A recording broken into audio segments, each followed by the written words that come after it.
ঘটনাটা যেই গ্রামের, সেই গ্রামে একটা লোক থাকতো, তার নাম আতামিয়া। আতামিয়া মাছ ধরতে খুব ভালোবাসতেন। 10 বছর বয়সী একটা ছেলে ছিল, নাম আতাউর। আতামিয়া প্রায় প্রতি রাতেই মাছ ধরতে যেতেন, সাথে করে তিনি তার ছেলেকেও নিয়ে যেতেন। ঘটনাটা যেদিন শুরু, সেদিন ছিল পূর্ণিমার রাত। চারিদিক চাঁদের আলোয় আলোকিত। আতামিয়া ও তার ছেলে আতাউর পূবের বিলে মাছ ধরতে গিয়েছিল। বলে রাখা ভালো, গ্রামের পূর্ব দিকে যে বিল ছিল তাকে সবাই পূবের বিল বলতো। আতাউর নৌকার উপরে বসেছিল আর আতামিয়া পেতে রাখা জাল টেনে তুলছিল। এমন সময় আতাউরের কানে একটা শব্দ আসে। হঠাৎ পানি যদি খুব নাড়াচাড়া করে যেরকম শব্দ হয়, সেরকম একটা শব্দ। আতাউর প্রথমে শব্দটা আমলে নেয়নি, কারণ তার বাবাই তো জাল টেনে তুলছে, সেখানে থেকে হয়তো শব্দটা আসছে। কিন্তু পুনরায় শব্দটা কানে আসে। এরপর তার মনে হতে থাকে শব্দটা অনেক দূর থেকে আসছে, কারণ শব্দটা কাছ থেকে আসলে অনেক জোরে শোনা যেত, কিন্তু শব্দটা অনেক ধীরে ধীরে শোনা যাচ্ছে। তার মানে শব্দের উৎসটা অনেক দূরে। আতাউর তার বাবাকে বলল, বাবা, তুমি কোনো শব্দ শুনতে পাচ্ছ? না তো, আমি কোনো শব্দ শুনতে পাচ্ছি না। তুই কি শুনতে পাচ্ছিস? আমি পানি নাড়াচাড়া করার শব্দ পাচ্ছি। তাই শুনে আতামিয়া হেসে বলে, ধুর বোকা ছেলে, আমি তো পানি নাড়াচাড়া করছি, তুই হয়তো এটার শব্দ পাচ্ছিস। আতাউর আর কোনো কথা বাড়ায় না। হয়তো তার বাবা ঠিকই বলেছে, হয়তো মনের ভুল হচ্ছে। বেশ কিছু সময় এভাবে কেটে যায়, আর কিছুই ঘটেনি। এই সময়ের মধ্যেই আতামিয়া তার সব জাল গুটিয়ে নেয়। চলে আসবে এমন সময় আবার শোনা যায়। এবার বাবা ছেলে দুজনেই শুনতে পায়। এবার মনে হচ্ছে শব্দটা তাদের দিকে এগিয়ে আসছে। তারা পেছনের দিকে ঘুরে তাকায় এবং দেখতে পায় এক বিভৎস দৃশ্য। তারা দেখে একটি প্রাণী পানির ওপর দিয়ে হেঁটে তাদের দিকে এগিয়ে আসছে। আর একটু এগিয়ে আসলেই তারা যা দেখল তা আরো ভয়ঙ্কর, কারণ প্রাণীটি একা না, তার পেছনে আরো 6টি একই রকম দেখতে প্রাণী তাদের দিকে এগিয়ে আসছে। কিন্তু তাদের ভয় চরম সীমায় পৌঁছে যায় যখন তারা দেখে যে আসলে তারা যে প্রাণীগুলোকে প্রাণী ভেবেছিল তারা এক একটা মানুষের আকৃতির অবয়ব। মানুষের আকৃতির এই জন্যই বলছি, কারণ সেই প্রাণীগুলো দেখতে অনেকটা মানুষের মতো। তাদের মানুষের মতো চোখ, নাক, মুখ আছে, কিন্তু তাদের কানটা অনেক বেশি বড়, আর তাদের হাতটা অনেকটা হাঁসের পায়ের মতো ছিল এবং সেই পায়ে ধারালো নখ আছে। পাটা মানুষের মতোই, তবে সবচেয়ে বেশি অবাক করা বিষয় হলো তাদের শরীরের চামড়া অনেকটা কুনো ব্যাঙের চামড়ার মতো। আর তারা 2 পা দিয়ে নয়, বরং 4 হাত পা দিয়ে হাঁটছে। এজন্যই দূর থেকে দেখলে অনেকটা প্রাণীর মতো মনে হয়। গভীর রাত, শুনশান একটা খাল, খালের পানিতে নৌকার ওপর 2টি মানুষ, আর সামনের 7টা মানুষ আকৃতির অবয়ব। এমন পরিস্থিতিতে পৃথিবীর সবচেয়ে সাহসী মানুষটাও ভয়ে মুষড়ে পড়বে। এমন একটি পরিস্থিতির মুখোমুখি হয়ে আতামিয়া ও আতাউর মারাত্মক ভয় পান। কি করা উচিত তারা ভেবে পাচ্ছিলেন না। অবয়বগুলোকে নৌকার দিকে এগিয়ে আসতে দেখে ঘোর কাটে আতাউর মিয়ার। সে তাড়াতাড়ি নৌকা বাইতে থাকে। লক্ষ্য একটাই, তীরে পৌঁছতে হবে। যে করেই হোক তীরে উঠতে হবে। অবয়বগুলো নৌকার পেছনে পেছনে আসতে থাকে, আর তাদের গতি ছিল অনেক। আতামিয়া নিজের সর্বশক্তি দিয়ে নৌকা বাইতে থাকেন, কিন্তু অবয়বগুলোর গতির সামনে নৌকার গতিটি কিছুই নয়। দূরে তীর দেখা যাচ্ছে, আর এদিকে অবয়বগুলো নৌকাটা ধরে ফেলবে এমন একটা অবস্থা। কিছু উপায় না পেয়ে আতামিয়া তার ছেলেকে বলে, আতাউর, তুই লাফ দে। আতাউর ছোট মানুষ, তাই অত কিছু সে ভাবতে পারেনি। বাবা যা বলেছে তাই করেছে। আতাউর পানিতে লাফ দেয়। বয়স কম হলেও গ্রামের ছেলে হওয়ায় সাঁতার ভালোই জানা ছিল। সে সাঁতরাতে শুরু করে। আতাউর পানিতে ঝাঁপ দেওয়ার পর আতামিয়া দেখে সেও যদি পানিতে লাফ দেয় তাহলে কেউই বাঁচতে পারবে না। বাবা জীবনের প্রত্যেকটা সময়ে নিজের জীবনের বিনিময়ে হলেও চায় তার সন্তান ভালো থাকুক। এক্ষেত্রে আতাউরকে বাঁচাতে আতামিয়া নিজের জীবনের ঝুঁকি নিলেন। আতামিয়া নৌকা বাওয়া বন্ধ করে দিলেন, বৈঠাটা হাতে নিয়ে দাঁড়িয়ে পড়লেন। অবয়বগুলো যখন নৌকার কাছে চলে এসেছে তখন আতামিয়া জোরে জোরে আজান দিতে শুরু করেন, আর বৈঠা দিয়ে অবয়বগুলোকে আঘাত করতে থাকেন। এদিকে আতাউর ততক্ষণে তীরে উঠে গেছে। তীরে উঠে সে পেছনে ফিরে তাকাতেই দেখে অবয়বগুলো তার বাবাকে চারিদিক থেকে ঘিরে ধরেছে। একটা অবয়ব তার দিকে তাকায়, মনে হয় অবয়বটা প্রচন্ড রেগে আছে। অবয়বটি তীরের দিকে আসতে থাকে। আতাউর প্রচন্ড ভয়ে দিক বিদিক শূন্য হয়ে দৌড়াতে শুরু করে। কিছু দূর গিয়ে সে পেছনে তাকিয়ে দেখে অবয়ব তীরে উঠে গেছে এবং তাকে তাড়া করছে। সে আবার দৌড়াতে শুরু করে। কোন দিকে কতক্ষণ দৌড়েছে তার মনে নেই। কিছু একটা সাথে হোঁচট খেয়ে পড়ে গিয়ে জ্ঞান হারায় আতাউর। সকালে জ্ঞান ফিরলে সে দেখে সে একটা ধানের জমির আইলের কাছে পড়ে আছে। ধীরে ধীরে উঠে দাঁড়ায় আতাউর, বোঝার চেষ্টা করে কোথায় আছে সে। নিজেকে আবিষ্কার করে একটা বড় বিলের মাঝে। সে চিনতে পারে বিলটাকে, এটা তো পশ্চিম পাড়ার বড় বিলটা। গত রাতের কথা মনে পড়ায় সে আবার বাড়ির দিকে দৌড় দেয়। বাড়ির কাছে আসতেই সে দেখে বাড়িতে অনেক মানুষের ভিড়। সে বাড়ির ভেতরে প্রবেশ করতেই সবাই বলতে থাকে, আতাউর ফিরে এসেছে, আতাউর ফিরে এসেছে। তার মা তাকে এসে জড়িয়ে ধরে। তখনই তার বাবার কথা মনে পড়ে। বাড়িতে এত মানুষ সে দেখতে পাচ্ছে, কোথাও তার বাবাকে দেখতে পাচ্ছে না। মাকে বাবার কথা জিজ্ঞেস করতেই মা কান্নায় ভেঙে পড়ে। আতাউর দৌড়ে বাসার ভেতরে যায়। গিয়ে যা দেখে তা দেখে সে আবার জ্ঞান হারায়। সে দেখে বাড়ির আঙিনায় রাখা হয়েছে তার বাবার নিথর শরীরটা। পুরো শরীরটা ক্ষত বিক্ষত, কিছু কিছু জায়গায় মাংস নেই, মনে হচ্ছে কেউ খুবলে নিয়েছে।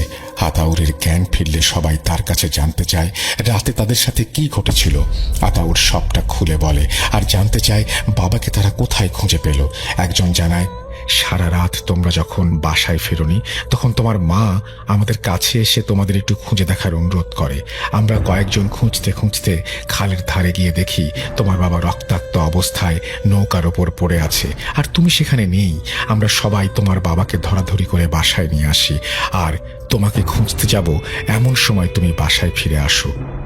সবাই মিলে আতামিয়াকে জানাজার পর কবর দেয়। ঘটনাটা গ্রামে ছড়িয়ে পড়ে। গ্রামে আতঙ্কের সৃষ্টি হয়। সবাই রাতে মাছ ধরতে যাওয়া বন্ধ করে দেয়। কিন্তু তারা কি জানতো সবেমাত্র শুরু হয়েছে ঘটনা। মৃত্যুর তাণ্ডব শুরু হতে যাচ্ছে গ্রামটিতে। কিছুদিন পরের ঘটনা। বর্ষণ মুখর দিন, সকাল থেকে টানা বৃষ্টি হচ্ছে। মাঝে মাঝে দুই একবার বৃষ্টি থামলেও আকাশ থেকে মেঘের দলগুলো সরে যায়নি। সেদিন কারো কোনো কাজ ছিল না। গ্রাম অঞ্চলে বৃষ্টির দিনে কারো কোনো কাজ থাকে না, তাই সবাই গল্প করে এবং এভাবেই দিন পার হয়ে যায়। আর গল্পের সাথে মুড়ি খাওয়া সবার অনেক প্রিয়। প্রায় প্রতিটি বৃষ্টির দিনের মতো সেদিনও সবার সাথে বসে গল্প করছিলেন নিয়ামত সাহেব। এই গ্রামের মাতবর তিনি। এমন সময় তার বাড়ির চাকরটি হাঁপাতে হাঁপাতে ছুটে আসলো। চাকরটিকে হাঁপাতে দেখে নিয়ামত সাহেব জিজ্ঞেস করলেন, কিরে লতিফ, কি হয়েছে? লতিফ বলে, সর্বনাশ হয়ে গেছে সাহেব, আমাদের সাদা গাভীটাকে খুঁজে পাওয়া যাচ্ছে না। খবর শুনে নিয়ামত সাহেব বেশ রেগে গেলেন এবং রাগের স্বরে বললেন, খুঁজে পাওয়া যাচ্ছে না মানে কি? গাভীটা কোথায় গেল? লতিফ বলল, আমি গোয়ালে খাবার দিতে গিয়ে দেখি অন্য সব গরু থাকলেও সাদা গাভীটা সেখানে নাই। কথাগুলো শুনে নিয়ামত সাহেব লতিফকে অনেক বকাঝকা করেন। বকাঝকা শেষে নিয়ামত সাহেব লতিফকে গরুটা খুঁজতে যেতে বলেন। ততক্ষণে বিকেল পেরিয়ে সন্ধ্যা নেমেছে। হাতে একটা হ্যারিকেন নিয়ে লতিফ গাভীটিকে খুঁজতে বের হয়। পথে এক ব্যক্তি লতিফকে বলে সে বিকেলে গাভীটিকে বিলের দিকে যেতে দেখেছে। লতিফ এবার বিলের দিকে যেতে শুরু করে। কিছুদূর যেতেই বৃষ্টিটা আবার শুরু হয়। বৃষ্টির পানিতে হ্যারিকেনটার নিভু নিভু অবস্থা, যদিও একেবারে নিভে যায়নি, কারণ আমরা যারা হ্যারিকেন দেখেছি তারা জানি যে হ্যারিকেনের আলোটা একটা কাঁচের মধ্যে থাকে। এই কারণেই বৃষ্টির পানিটা হ্যারিকেনকে নিভিয়ে দিতে পারেনি। যাই হোক, বৃষ্টির সাথে লড়াই করতে করতে লতিফ বিলের পাশে গিয়ে পৌঁছায়। হ্যারিকেনের আবছা আলোয় লতিফ দেখতে পায় সাদা কিছু একটা বিলের ধারে দাঁড়িয়ে আছে। লতিফ মনে করে সেই গাভী হয়তো দাঁড়িয়ে আছে। লতিফ সেদিকে এগোতে থাকে। সে ধীরে ধীরে কাছে চলে যায়। হঠাৎ করে একটা দমকা হাওয়া লতিফের হ্যারিকেনটাকে নিভিয়ে দেয়। চারিদিকে তখন ঘুটঘুটে অন্ধকার। বৃষ্টি তখনও কমেনি, তবে মাঝে মাঝে বিদ্যুৎ চমকাচ্ছে। বিদ্যুৎ চমকানোর আলোয় লতিফ গাভীটাকে যখনই ধরতে যাবে, হঠাৎ করে বিলের পানির মধ্যে কিছু একটা গাভীটিকে বিলের পানির মধ্যে টেনে নেয়। ঘটনাটা এত দ্রুত ঘটে যায় যে লতিফ কিছুই বুঝতে পারে না। বিষয়টি কি ঘটল বুঝে ওঠার আগেই সবকিছু শেষ হয়ে গেছে। তার মাঝে আবারও বিদ্যুৎ চমকানোর আলোয় যে দৃশ্যটি সে দেখে তা সে কল্পনাও করতে পারেনি। লতিফ দেখতে পেল বিলের পানিতে 7টা মাথা ভেসে আছে, আর মাথাগুলো এক দৃষ্টিতে তার দিকে তাকিয়ে আছে। এই দৃশ্য দেখে লতিফ মারাত্মকভাবে ভয় পায়। সে আর এক মুহূর্ত সেখানে থাকতে নারাজ। লতিফ এক দৌড় দিল, বাসার উঠোনে এসে চিৎকার দিয়ে অজ্ঞান হয়ে যায়। বাড়ির লোকেরা তাকে ধরাধরি করে বাসার ভেতরে নিয়ে যায়। লতিফের জ্ঞান ফেরে পরের দিন সকালে। তার জ্ঞান ফিরলে বাড়ির সবাই তার কাছে জানতে চায় কি ঘটেছিল। লতিফ সবার কাছে ঘটনা খুলে বলে। এবার ঘটনা শোনার পর গ্রামবাসীদের ভয় আরো দ্বিগুণ হয়ে যায়। লতিফের কথা শুনে নিয়ামত সাহেব কিছু লোক নিয়ে বিলের পাশে যান গাভীটাকে খুঁজতে। গিয়ে দেখা মেলে এক হৃদয় বিদারক দৃশ্যের। গাভীটার মাথাবিহীন দেহ পড়ে আছে খালের পাশে। মনে হচ্ছে কেউ মাথাটাকে টেনে ছিঁড়ে নিয়েছে। পরপর দুটি একই ধরনের ঘটনা গ্রামবাসীদের মনে চরম ভয়ের সঞ্চার করে। তাই গ্রামবাসী এক প্রকার বিলটাতে মাছ ধরা বন্ধ করে দেয়। এর মাঝে চলে যায় বেশ কয়েকটি মাস। গ্রামে একজন লোক ছিল সামাদ নামে। তার একটা বিয়ের উপযুক্ত ছেলে ছিল। তার ছেলের নাম কুদ্দুস। কুদ্দুসের বিয়ে ঠিক করা হয় সেই গ্রাম থেকে 3 গ্রাম পরে অন্য এক গ্রামে আবুল সাহেবের মেয়ের সাথে। একদিন ভালো দিন দেখে তাদের বিয়ে দেয়া হয়। এবারে ঘটনাটি ঘটে বিয়ের 15 দিন পরে। সেদিন আবুল সাহেবের মেয়েকে দেখার ইচ্ছে হচ্ছিল। তাই আবুল সাহেব সিদ্ধান্ত নেন মেয়েকে দেখতে মেয়ের বাসায় যাবেন। যেমন চিন্তা তেমনই কাজ। পরন্ত বিকেলে আবুল সাহেব তার ছোট ভাইকে সঙ্গে নিয়ে মেয়ের বাসার উদ্দেশ্যে রওনা দেন। সঙ্গে নেন মিষ্টি, ফল, পিঠা আর মাছ। তখনকার যাতায়াত ব্যবস্থা সম্পর্কে আমরা সবাই কম বেশি জানি। তখন পায়ে হেঁটে চলাচলটাই একমাত্র মাধ্যম। আবুল সাহেবরা যখন তার মেয়ের গ্রামে প্রবেশ করেন তখন প্রায় রাত 10টা। তারা সেই বিলের পাশ দিয়ে হেঁটে যাচ্ছেন। এমন সময় তাদের কানে পানি নাড়াচাড়া করার শব্দ আসে। প্রথম দিকে তারা এটাকে গুরুত্ব দেননি, কিন্তু ক্রমশ শব্দটা বাড়তে থাকে। তাদের কাছে টর্চ, হ্যারিকেন কিছুই ছিল না। আকাশে হালকা চাঁদের আলো ছিল, তাতে পথ মোটামুটি স্পষ্ট দেখা যাচ্ছিল। পানির নাড়াচাড়ার শব্দ বন্ধ হয়ে যায়, কিন্তু শুরু হয় এক নতুন শব্দ। শব্দটা এখন মাটির সাথে কোনো কিছু ঘষে ঘষে চললে যেমন শব্দ হয় তেমন। এবার তারা পেছনে ফিরে তাকায় এবং দেখতে পায় তাদের জীবনের সবচেয়ে ভয়ঙ্কর দৃশ্য। তারা দেখে প্রাণীর মতো সেই অবয়বগুলো তাদের পেছন পেছন আসছে। চোখ দুটো টকটকে লাল রঙের। এই দৃশ্য দেখে আবুল সাহেব ও তার ভাই এক দৌড় দেন। কে কোন দিকে দৌড় দিয়েছেন জানেন না। আবুল সাহেব তার সাথে আনা জিনিসগুলো ফেলেই দৌড়তেন। এবার তাদের ভাগ্য সুপ্রসন্ন ছিল যে কেউই সেই অবয়বের পাল্লায় পড়েননি। আবুল সাহেব গ্রামের একটা বাড়িতে ও তার ভাই আরেকটি বাড়িতে আশ্রয় নেন। পরের দিন তারা সবাইকে সবকিছু খুলে বলেন। এবার গ্রামবাসী এই সমস্যার সমাধান করার জন্য মরিয়া হয়ে ওঠেন। তারা বিভিন্ন জায়গায় কবিরাজের খোঁজ করতে থাকেন। অনেক জায়গা থেকে অনেক কবিরাজ এলেও তারা কেউ তেমন সুবিধা করতে পারেননি। এর মধ্যে অনেক ভণ্ড কবিরাজও ছিল, যারা শুধু লোক ঠকিয়ে টাকা নেওয়ার জন্য এসেছিল। যখন গ্রামের লোক সমস্যা সমাধানের জন্য চেষ্টা করছিল, সেই সময়ে সমস্যা তার চূড়ান্ত রূপ লাভ করে। এবার সমস্যা শুরু হয় গ্রামের মধ্যে।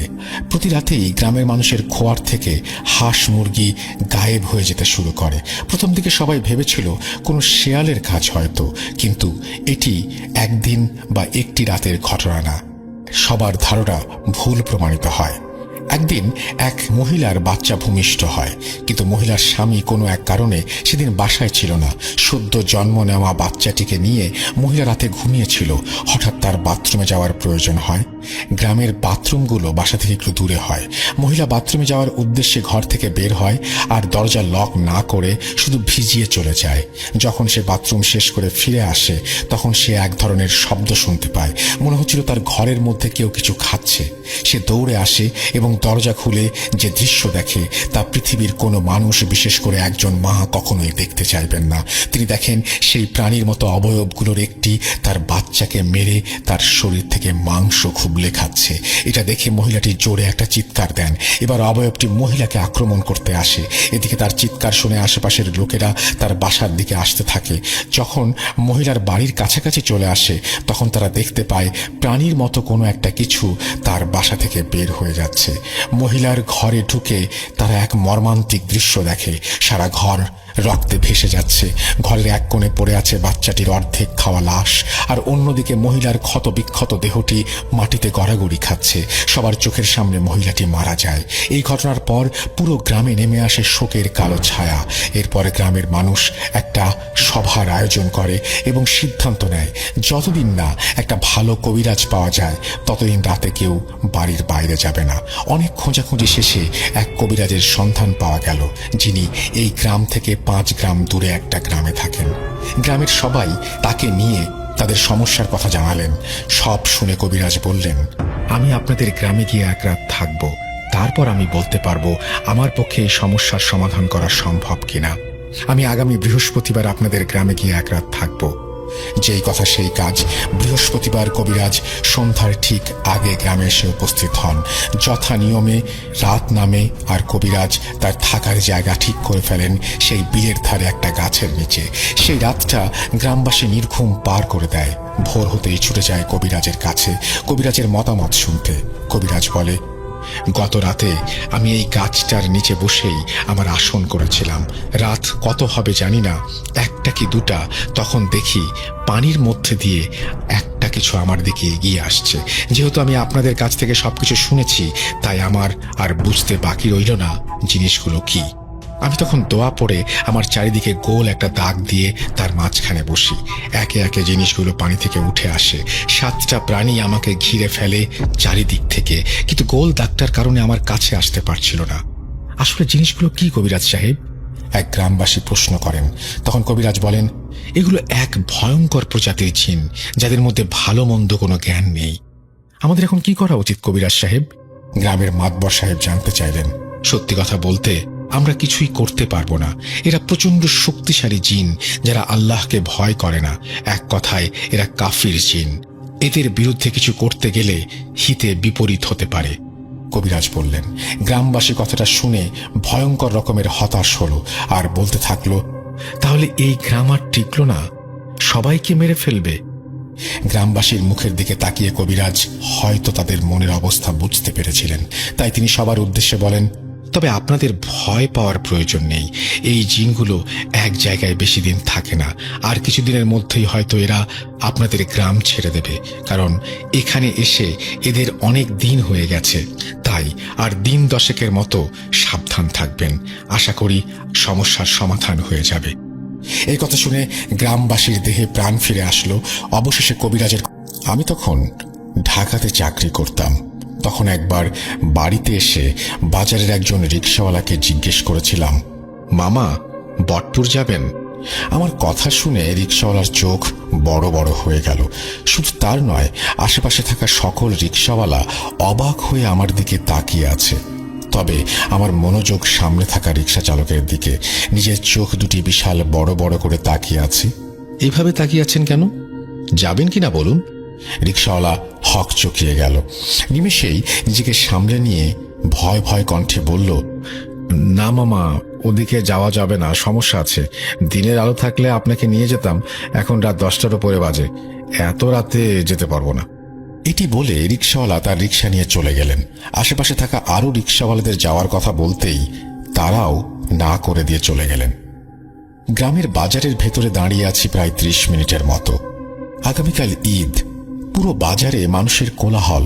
কত রিকশাওয়ালা খালি রিকশা নিয়ে বসে আছে, অথচ বটপুর যাওয়ার মতো কাউকে পাচ্ছি না। সবাই গন্তব্য শুনে চলে যাচ্ছে। মোবাইলে তেমন একটা চার্জ নেই যে বাসায় ফোন দিয়ে কাউকে আসতে বলবো।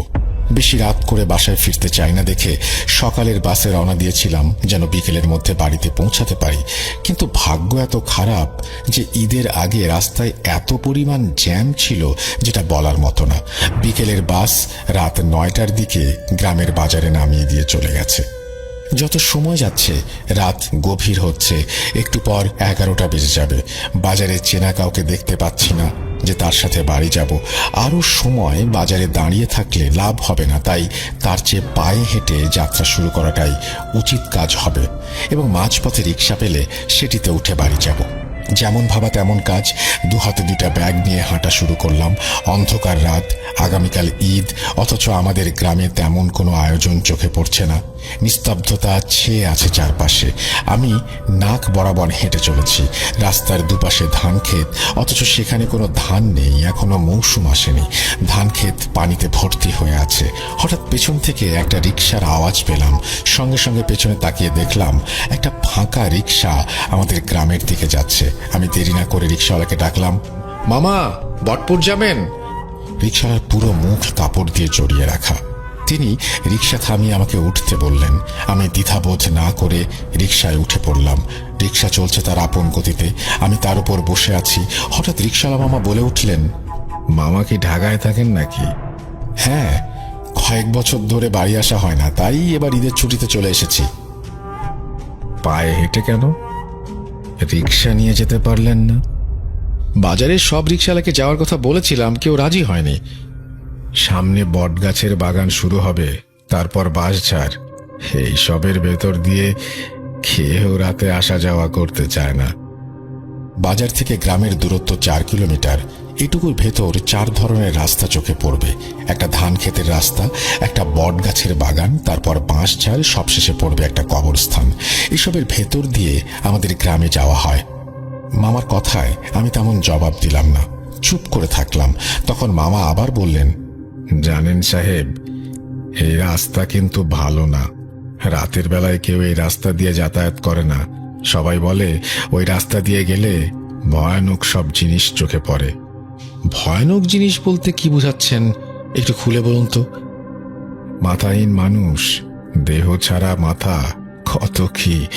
রাতের বেলায় খুব কম মানুষকে এই রাস্তা দিয়ে যাতায়াত করতে দেখবেন। আমার কথাগুলো শুনে ভয় পাবেন না। এই সব যে বিষয় আছে সবগুলো নেশাখোর মানুষ দেখেছে।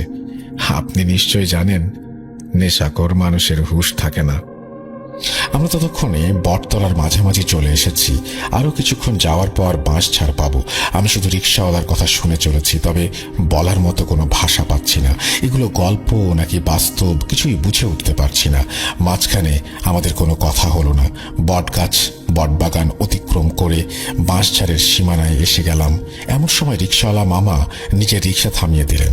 মাঝপথে এমন রিক্সা থামানোর কারণে আমি বললাম, কোনো সমস্যা হয়েছে? মাঝপথে এভাবে রিক্সা থামালেন যে? রিক্সার চেইন বোধহয় পড়ে গেছে, আপনি একটু অপেক্ষা করুন, আমি চেইন তুলে আসছি। লোকটি রিক্সার পেছনে গিয়ে চেন তুলে সামনে এলেন। তারপর রিক্সার সামনে দাঁড়িয়ে করুণ সুরে বললেন, সাহেব, আপনি শিক্ষিত মানুষ, আপনাকে আমি একটি মূল্যবান জিনিস দিব। আপনার কাজ থাকবে সেই মূল্যবান জিনিসটি আপনার এলাকার ইমাম সাহেবের হাতে তুলে দেবেন, এবং আপনাকে কিছু টাকা দেব, সেগুলো আমার পরিবারকে দিয়ে দেবেন, কেমন? ওনার কথা শুনে আমি অবাক হয়ে বললাম, আপনার মূল্যবান জিনিস কি যে আমাকে দিচ্ছেন? আপনি নিজে গিয়েও তো ইমাম সাহেবকে সেটা দিয়ে আসতে পারেন, এবং আমাকে যে টাকাগুলো দেবেন সেগুলো আপনি নিজে গিয়ে দিয়ে আসতে পারেন। সাহেব, আমার পক্ষে যাওয়া সম্ভব না দেখে আপনাকে অনুরোধ করছি, এই টাকাগুলো আগে নিন। আমার নাম রফিকুল ইসলাম। বাসায় আমার বৃদ্ধ মাকে পাবেন, তার কাছে এই টাকাগুলো দিলে তিনি খুব খুশি হবেন। এই বলে লোকটি আমার ব্যাগের ভেতর কতগুলো টাকা ঢুকিয়ে দিলেন। আমি বললাম, আপনি যখন বলছেন তখন না হয় দেব, তবে আপনি একটা কথা বলুন, আপনি নিজে গিয়েও তো টাকাগুলো মায়ের হাতে দিতে পারতেন। তখন লোকটি এমন কথা বলল যেটা শোনার জন্য আমি প্রস্তুত ছিলাম না। সাহেব, আপনাকে একটা গোপন কথা বলি, ওই বাঁশঝাড়ের শেষ সীমানায় একটা বস্তা পাবেন, তার ভেতর একটা জিনিস আছে। আপনি এখন অথবা কালকে সকালে ইমাম সাহেবকে নিয়ে বস্তা খুলবেন, কেমন? মামা, বস্তার ভেতরে কি আছে এবং কাজটি আমাকে দিয়ে করাচ্ছেন কেন? আপনি সুস্থ স্বাভাবিক একজন মানুষ, আপনি নিজে গিয়ে এই কাজটি করতে পারতেন। লোকটি কোনো কিছু না বলে রিক্সা চালাতে শুরু করলেন।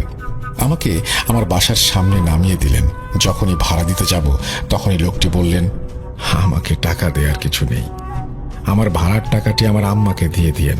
আর পুরো রাস্তা আপনি একটি কথা জিজ্ঞেস করেছিলেন, আমি কেন কাজগুলো করছি না। সহজ ভাষায় আপনাকে একটা কথা বলি, অনুগ্রহ করে ভয় পাবেন না। আমি নিজের মনে সাহস জুগিয়ে বললাম, বলুন। সাহেব, আমি যদি বেঁচে থাকতাম তাহলে এই সব কাজ আমি নিজেই করতাম। আসলে আমি বেঁচে নেই। গত কয়েকদিন আগে মারা গিয়েছি কয়েকজন ডাকাতের হাতে। তারা আমাকে মেরে বাঁশঝাড়ের শেষে বস্তার ভেতর ঢুকিয়ে মাটিতে পুঁতে রেখেছে। দয়া করে আপনি সেখানে যাবেন এবং আমার লাশ উদ্ধার করে সেটি ভালোভাবে জানাজা করার ব্যবস্থা করবেন, মাটি দেবেন, না হলে আমি শান্তি পাবো না। কাজটি যত তাড়াতাড়ি পারবেন করুন। আমার শরীরে পচন ধরা শুরু করেছে, আর বেশি দিন সেখানে থাকলে শরীরের কিছু অবশিষ্ট থাকবে না। এই বলে লোকটি তার মুখের ওপরের কাপড় সরিয়ে ফেলল। তখন আমার চোখের সামনে ভেসে উঠল তার অর্ধ পচা দেহ। সেকেন্ডের ভেতর আমার আশেপাশে দুর্গন্ধ ছড়িয়ে গেল। আমার মাথা ঘুরতে শুরু করলো। এইরকম অবস্থায় দাঁড়িয়ে থাকতে পারলাম না, বসে পড়লাম। তখন রিক্সাওয়ালা মুচকি হাসি দিয়ে বলল, কাজটা করবেন, কিন্তু এত কষ্ট সহ্য হচ্ছে না। অনুগ্রহ করে আমাকে দাফন করুন, আমার আম্মার খেয়াল রাখবেন। এটি বলার সাথে সাথে চোখের পলকে হাওয়া হয়ে গেল রিকশাওয়ালাটি। আমি এত কিছু সহ্য করতে না পেরে জোরে চিৎকার দিয়ে অজ্ঞান হয়ে গেলাম। যখন জ্ঞান ফিরল তখন দেখলাম আমার পাশের বাসার সকলে বসে আছে। তাদের সকলকে সব ঘটনা খুলে বললাম। আমার কথা শুনে তারা অনুসন্ধান করতে বের হলো। আশ্চর্যজনকভাবে বাঁশঝাড়ের একদম শেষে রফিকুল ইসলাম নামে একজন রিকশা চালকের মৃতদেহ পাওয়া গেল। মুহূর্তের ভেতর খবরটি আশেপাশের এলাকায় ছড়িয়ে পড়ল এবং সাথে সাথে বেরিয়ে এলো রফিকুল ইসলামের মা। নিজের ছেলেকে দেখে অনেকক্ষণ কান্না করলেন। তারপর এলাকাবাসী মিলে তার দাফনের ব্যবস্থা করলেন। ঈদের নামাজের পরে তার দাফন করা হলো। তার এক সপ্তাহ পর নিজের ব্যাগ গুছিয়ে রাখছিলাম, এমন সময় কয়েক হাজার টাকা পেলাম। টাকাগুলো দেখে মনে পড়ে গেল এগুলো রফিকুল ইসলামের টাকা, মানে রিকশা চালক ব্যাগে ঢুকিয়ে দিয়েছিলেন। আমি ভেবেছিলাম ওগুলো স্বপ্ন ছিল। টাকাগুলো দেখে সব ভুল প্রমাণিত হলো। টাকাগুলো মায়ের হাতে তুলে দিয়ে আসতে হবে। রাত 8টার দিকে রফিকুল ইসলামের মায়ের কাছে তার ছেলের দেয়া টাকাগুলো দিয়ে বাড়ি ফিরছিলাম। এমন সময় একটি ফাঁকা রিকশা এসে আমার পাশে দাঁড়ালো। আমাকে সাহায্য করার জন্য ধন্যবাদ। আপনার জন্য আমার জীবনের শেষ ইচ্ছাগুলো পূরণ হলো। এখন আমি এই যন্ত্রণা থেকে মুক্তি পেলাম। আমি পাশে তাকিয়ে দেখলাম কেউ নেই, কোনো রিকশাও নেই। তখনই কোথা থেকে যেন উত্তর এলো, আমাকে খুঁজে লাভ নেই, আপনার মনের ভুল। আপনি বাসায় চলে যান, এই রাস্তা একদম ভালো না। বিশেষ করে রাতে কাউকে এই রাস্তা দিয়ে যাতায়াত করতে দিবেন না এবং নিজেও করবেন না। আমার কথা অমান্য করলে নিজের জীবন চলে যেতে পারে। মনে মনে দোয়া দরুদ পড়ে সমস্ত শক্তি দিয়ে বাড়ির দিকে দৌড় দিলাম। আগে নিজে বাঁচি, তারপর অন্য সবকিছু দেখা যাবে। সেদিন দৌড়ে বাসায় চলে আসার পর থেকে তিনি বেশ অসুস্থ হয়ে যান এবং গত কুরবানি ঈদে তিনি মারা যান। আপনারা সবাই তার জন্য দোয়া করবেন। এই ছিল আমার বন্ধুর চাচার সাথে ঘটে যাওয়া ঘটনা। এটা তিনি শেয়ার করেছেন। আমি ঠিকানা সবকিছুই দিলাম, কারণ আপনারা সব ঘটনা পাঠানোর পরেই গত সপ্তাহে আমি দেখেছি যে অনেক ঘটনা নিয়ে অনেক কথা আসছে। একটা ঘটনা সত্য প্রমাণ করাটা আমার জন্য যেমন কঠিন, আপনার জন্য কিন্তু মিথ্যা প্রমাণ করাটাও কঠিন, তাই না?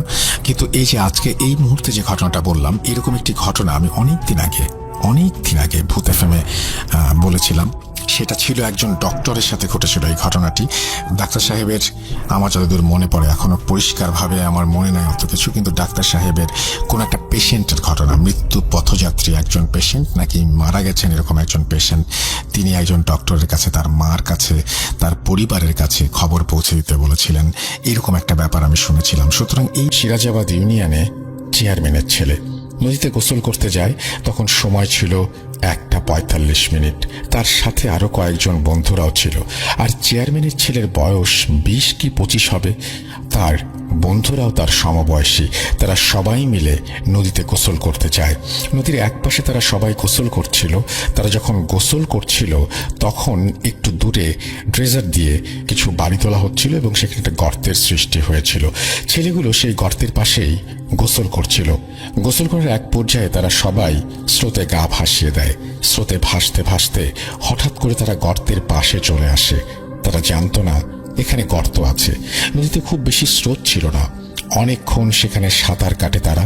এক সময় তাদের মাঝে একজন তলিয়ে যাচ্ছে অতল পানির গভীরে।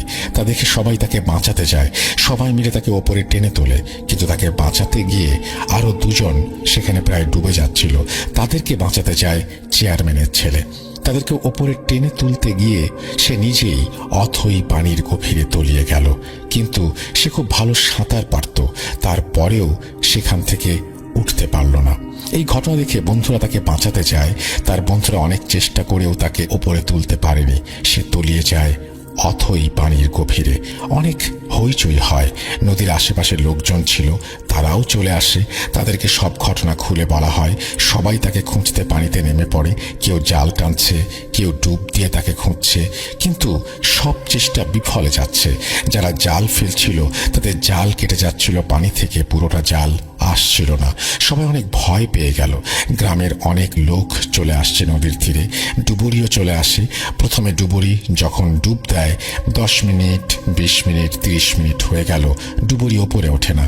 কিছুক্ষণ পর সে ওপরে উঠে আসে খালি হাতে। সে উঠে বলল, চেয়ারম্যান সাহেব কই? চেয়ারম্যান সাহেব তাদের কাছে দৌড়ে গেলেন। ডুবুরি চেয়ারম্যানের পায়ে লুটিয়ে পড়ে বলল, আমাকে মাফ করবেন, আমি আর ডুব দিতে পারবো না। আপনারা অন্য ডুবুরিকে খবর দেন, আর একটা কবিরাজ সাথে নিয়ে আসেন। এই বলে তারা চলে যায়। কিন্তু এসব কথা কেন বলল সেটা জানা গেল না। তাদের কথা মতো 2টা ডুবুরি আর একটা কবিরাজ নিয়ে আসা হলো। প্রথম ডুবুরি ডুব দিয়ে কিছুক্ষণ পরে সে উপরে উঠে আসে। তার চোখ মুখে একটা ভয়ের ছাপ ছিল। সবাইকে সে বলল, আমি অনেক মাছ দেখেছি, কিন্তু এত বড় মাছ আমি জীবনে দেখিনি। সে অনেক ভয় পেয়েছিল। সে ডুব দিবে না বলে জানালো। এদিকে আবার ইফতারের সময় হয়ে যাচ্ছে। অনেকে ইফতার করতে চলে যায়, সাথে ডুবুরিও ইফতার করতে চলে যায়। ইফতারের পর কবিরাজ নদীর তীরে ধ্যানে বসে। অনেকক্ষণ পর সে চেয়ারম্যান সাহেবকে বলল, আপনার ছেলে এখনো বেঁচে আছে, কিন্তু তারা আপনার ছেলেকে কিছুতেই ছাড়বে না। তাকে অনেকগুলো মৎস্য জিনে নিয়ে আটকে রেখেছে। এই মৎস্য জিনগুলো আপনার ছেলেকে কিছুতেই ছাড়ছে না। চেয়ারম্যান সাহেব কবিরাজকে বলল, আপনি কিছু একটা করেন। তখন কবিরাজ চেয়ারম্যানের স্ত্রীকে ডাক দিলেন। তার হাতে একটা বড় প্লেট দিলেন। সেই প্লেটে কলা, গ্লাস ভর্তি দুধ, আম, পেঁপে আরো অনেক কিছু ছিল, মানে যেটাকে বলা হয় ভোগ দেয়া। সেই প্লেটটি হাতে দিয়ে বললেন, এই প্লেটটা নদীতে ছেড়ে দেন। সেই প্লেটটি ভাসতে ভাসতে ওই গর্তের কাছে চলে গেল। কোনো দিকে নড়চড় হলো না। ওই প্লেটটি তখনও ভাসছিল। আর কবিরাজ চেয়ারম্যানের স্ত্রীকে বসিয়ে দিলেন। বললেন, আপনার ছেলে যতক্ষণ না পানি থেকে উপরে উঠে আসে ততক্ষণ এখানেই বসে থাকবেন। এই কথা বলে কবিরাজ ধ্যানে বসল। কিছুক্ষণ পর ধ্যান ভাঙল কবিরাজের। সে বলল, আপনার ছেলেকে ছাড়তে রাজি হয়েছে, কিন্তু তাদেরকে জানের বদলে জান দিতে হবে, মানে একটা আস্ত গরু দিতে হবে। তবেই আপনার ছেলেকে তারা জীবিত ছেড়ে দেবে। সবার মুখে একটু আশার আলো ফুটে উঠল। চেয়ারম্যান লোক পাঠিয়ে দিল ভালো দেখে একটা গরু কিনে নিয়ে আসতে। কিছুক্ষণের মাঝেই চেয়ারম্যানের লোকেরা গরু কিনে নিয়ে আসে। হঠাৎ করে গরুটা খুব জোরে জোরে ডাক দিল এবং নদীর দিকে এগিয়ে গেল, এবং গরুটা পানিতে নেমে পড়ছে। জানি না কেন, হয়তোবা সে বুঝে গিয়েছিল তাকে একটা প্রাণ বাঁচাতে হবে, কিন্তু সেটা আর হলো না। গরুটাকে পানি থেকে তুলে নিয়ে আসা হলো। কবিরাজ বলল, গরুটাকে জবাই না করে পুরো গরুটা নদীতে দিয়ে দাও। কিন্তু অনেকে বলছিল গরুটা জবাই করে রক্ত নদীতে দাও আর মাংসগুলো দাও গরিবদের মাঝে। কথা মতোই তাই করা হলো। এটাই ছিল সব থেকে বড় ভুল। সব কাজ শেষ এখন। সবার মাঝে এখন ছেলেটার ফিরে আসার অপেক্ষা। সেহরি করার সময় চলে আসে। লোকজন অনেক কমে গিয়েছে। নদীর মাঝে সেই প্লেটটি এখনো আছে সেখানে, কিন্তু ফজরের আজান দেওয়ার সাথে সাথেই সেই প্লেটটি সেখান থেকে ভেসে চলে গেল। সবাই ভাবল ছেলেটা মনে হয় বেঁচে গেল। ছেলেটার মা বাবার মুখে একটু খুশির ভাব ফিরে আসলো। সেই খুশি আর বেশিক্ষণ তাদের কাছে রইল না। সবাই দেখল ছেলেটার লাশ নদীর তীরে ভেসে উঠেছে। এটা তো হবার কথা ছিল না। কবিরাজ বলেছিল জানের বদলে জান দিলে ছেলেটা জীবিত ফেরত আসবে। ছেলে ফেরত আসলো মৃত হয়ে কেন? ততক্ষণে কবিরাজ লাপাত্তা হয়ে গেছে। ছেলেটাকে নদী থেকে তুলে নিয়ে আসা হলো। চারিদিকে কান্নার রোল পড়ে গেল। ছেলেটার পেটে কোনো পানি ছিল না। পানিতে ডুবে মরার কোনো আলামত পাওয়া যায়নি। ছেলেটার গলায় 5 আঙ্গুলের বড় বড় দাগ দেখা গিয়েছিল। তার গায়ে ভয়ানক দাগ দেখে মনে হচ্ছিল ধারালো কিছু দিয়ে তার শরীরটাকে ক্ষত বিক্ষত করা হয়েছে। লাশটা দেখতে খুবই ভয়ঙ্কর ছিল। লাশটাকে নদী থেকে তুলে নিয়ে বাড়িতে গেল সবাই। জানাজা হলো, মাটিও দেয়া হয়ে গেল, কিন্তু উত্তর পাওয়া গেল না কিছু প্রশ্নের। এই ভয়াবহ ঘটনার সাক্ষী পুরো গ্রাম। বাড়ি আসার পর প্রায় 1 থেকে 1.5 মাস সবকিছু স্বাভাবিক ছিল। হঠাৎ একদিন রাত 1টা কি 2টার দিকে বাবা চিৎকার করে ওঠে। দৌড়ে বাবার রুমে গিয়ে দেখি বাবা অনবরত শ্বাস নিচ্ছেন। ওনার নাকি শ্বাস নিতে কষ্ট হচ্ছে। তার পাশাপাশি বলছে বুক জ্বালা করছে। বাবার চোখ উল্টে সাদা অংশ সামনে নিয়ে এসেছেন। এমন অবস্থা দেখে আমার ভাই গিয়ে গ্রামের ডাক্তার ডেকে নিয়ে আসে। ডাক্তার এসে কোনো সমস্যা ধরতে না পেরে বলছেন দ্রুত হাসপাতালে নিয়ে যেতে হবে। তৎক্ষণাৎ বাবাকে নিয়ে হাসপাতালে যাই আমরা। ইমার্জেন্সিতে বাবাকে দ্রুত অক্সিজেন দেয়া হয়। এই যাত্রায় বাবাকে ফিরিয়ে আনতে পারি আমরা। সকালে ডাক্তার আসলে সব টেস্ট করিয়ে ডাক্তার কোনো সমস্যাই বের করতে পারলেন না। সব টেস্টের রিপোর্টে বাবা একদম সুস্থ। তখন আমার আর আমার মায়ের বুঝতে বাকি রইল না কি হয়েছে বাবার সাথে। কি ভাবছেন সবাই? এত দ্রুত কি করে বুঝলাম বাবার কি হয়েছে? কারণটা তাহলে শুনুন। আমাদের বাড়ির একই উঠোনে আমাদের চাচিদের ঘর। ছোটকাল থেকেই দেখে আসছি চাচি জিন চালান দেন। অনেক মানুষ আসে চাচির কাছে এবং তারা সব নিজ সমস্যা নিয়ে আসে। তার পাশাপাশি চাচির আমাদের অবস্থার প্রতি সবসময় একটা হিংসা কাজ করত। আমাদের বুঝতে দেরি হলো না কে কি করেছে।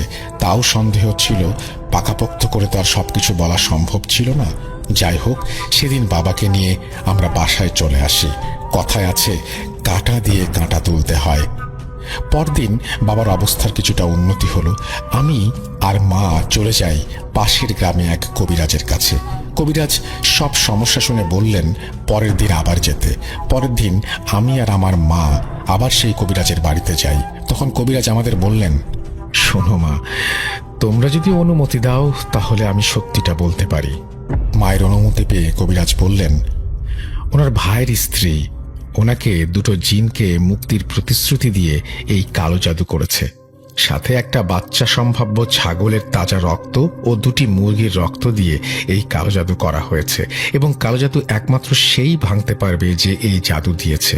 আমার দ্বারা এই কাজ সম্ভব না। একটা ছোট উপকার আমি করতে পারি। এই কথা বলে কবিরাজ থেমে গেলে মা কান্না জর্জরিত কণ্ঠে বলে উঠলেন, কি উপকার? কবিরাজ বললেন, এই জাদুর পেছনে কিছু শক্তিশালী তাবিজ পর্যায়ক্রমে ব্যবহার করা হবে। সেগুলি কোথায় কোথায় আছে আমি বলে দেব। তোমার রান্নাঘরের টিনের পশ্চিম চালে দেখবা একটা তাবিজ আছে। সেটা খুলে 10 বার ইন্নালিল্লাহ পড়ে এক নিঃশ্বাসে নদীতে ফেলে দিবা। এই তাবিজ সারাদিন সূর্যের তাপ গ্রহণ করে। এরপর রাতে তোমার স্বামীর শরীরে তার তাপ স্থানান্তর করে। আর খবরদার, এই তাবিজ খোলার সময় যেন তোমরা দুজন বাদে কেউ না দেখে। এই বলে কবিরাজ তার কথা শেষ করেন। কবিরাজকে তার হাত দিয়া বুঝিয়ে দিয়ে আমি আর মা কাঁদো কাঁদো মুখ নিয়ে বাড়িতে চলে আসি। বাড়ি এসে সন্ধ্যার পর মা রান্নাঘরের চাল থেকে তাবিজটা খোলেন এবং 10 বার ইন্নালিল্লাহ পড়ে নদীতে এক নিঃশ্বাসে ফেলে দিয়ে আসেন। তারপর বাবা কিছুদিন ভালোই ছিলেন। যেই বাবার প্রবাসে যাবার সময় ঘনিয়ে আসলো, বাবার মধ্যে আলাদা একটা পরিবর্তন চলে আসলো। তিনি কোনোভাবেই যাবেন না। কেউ কিছু বললে রকচটাভাবে মারধর করতে আসতেন। আমাকে আর আম্মুকে প্রায়ই হাত পা বেঁধে এক রুমে ফেলে রাখতেন। আমাদের না খেয়ে দিনের পর দিন কাটাতে হতো। কত কবিরাজ হুজুরের কাছে গিয়েছি, তাতে কোনো লাভ হয়নি। বাবার আর প্রবাসে যাওয়া হয়নি। আমাদের সুখের পরিবারে নেমে আসে অভাবের কালো ছায়া। বাবা দেশে কোনো ব্যবসা করতে চাইলেও একই অবস্থার সৃষ্টি হয়।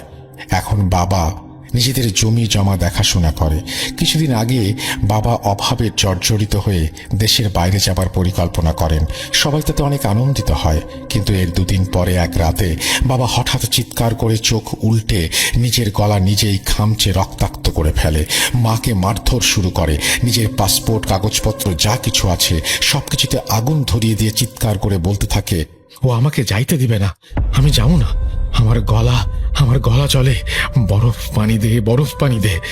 বাবার এই রূপ আমরা কখনো দেখিনি।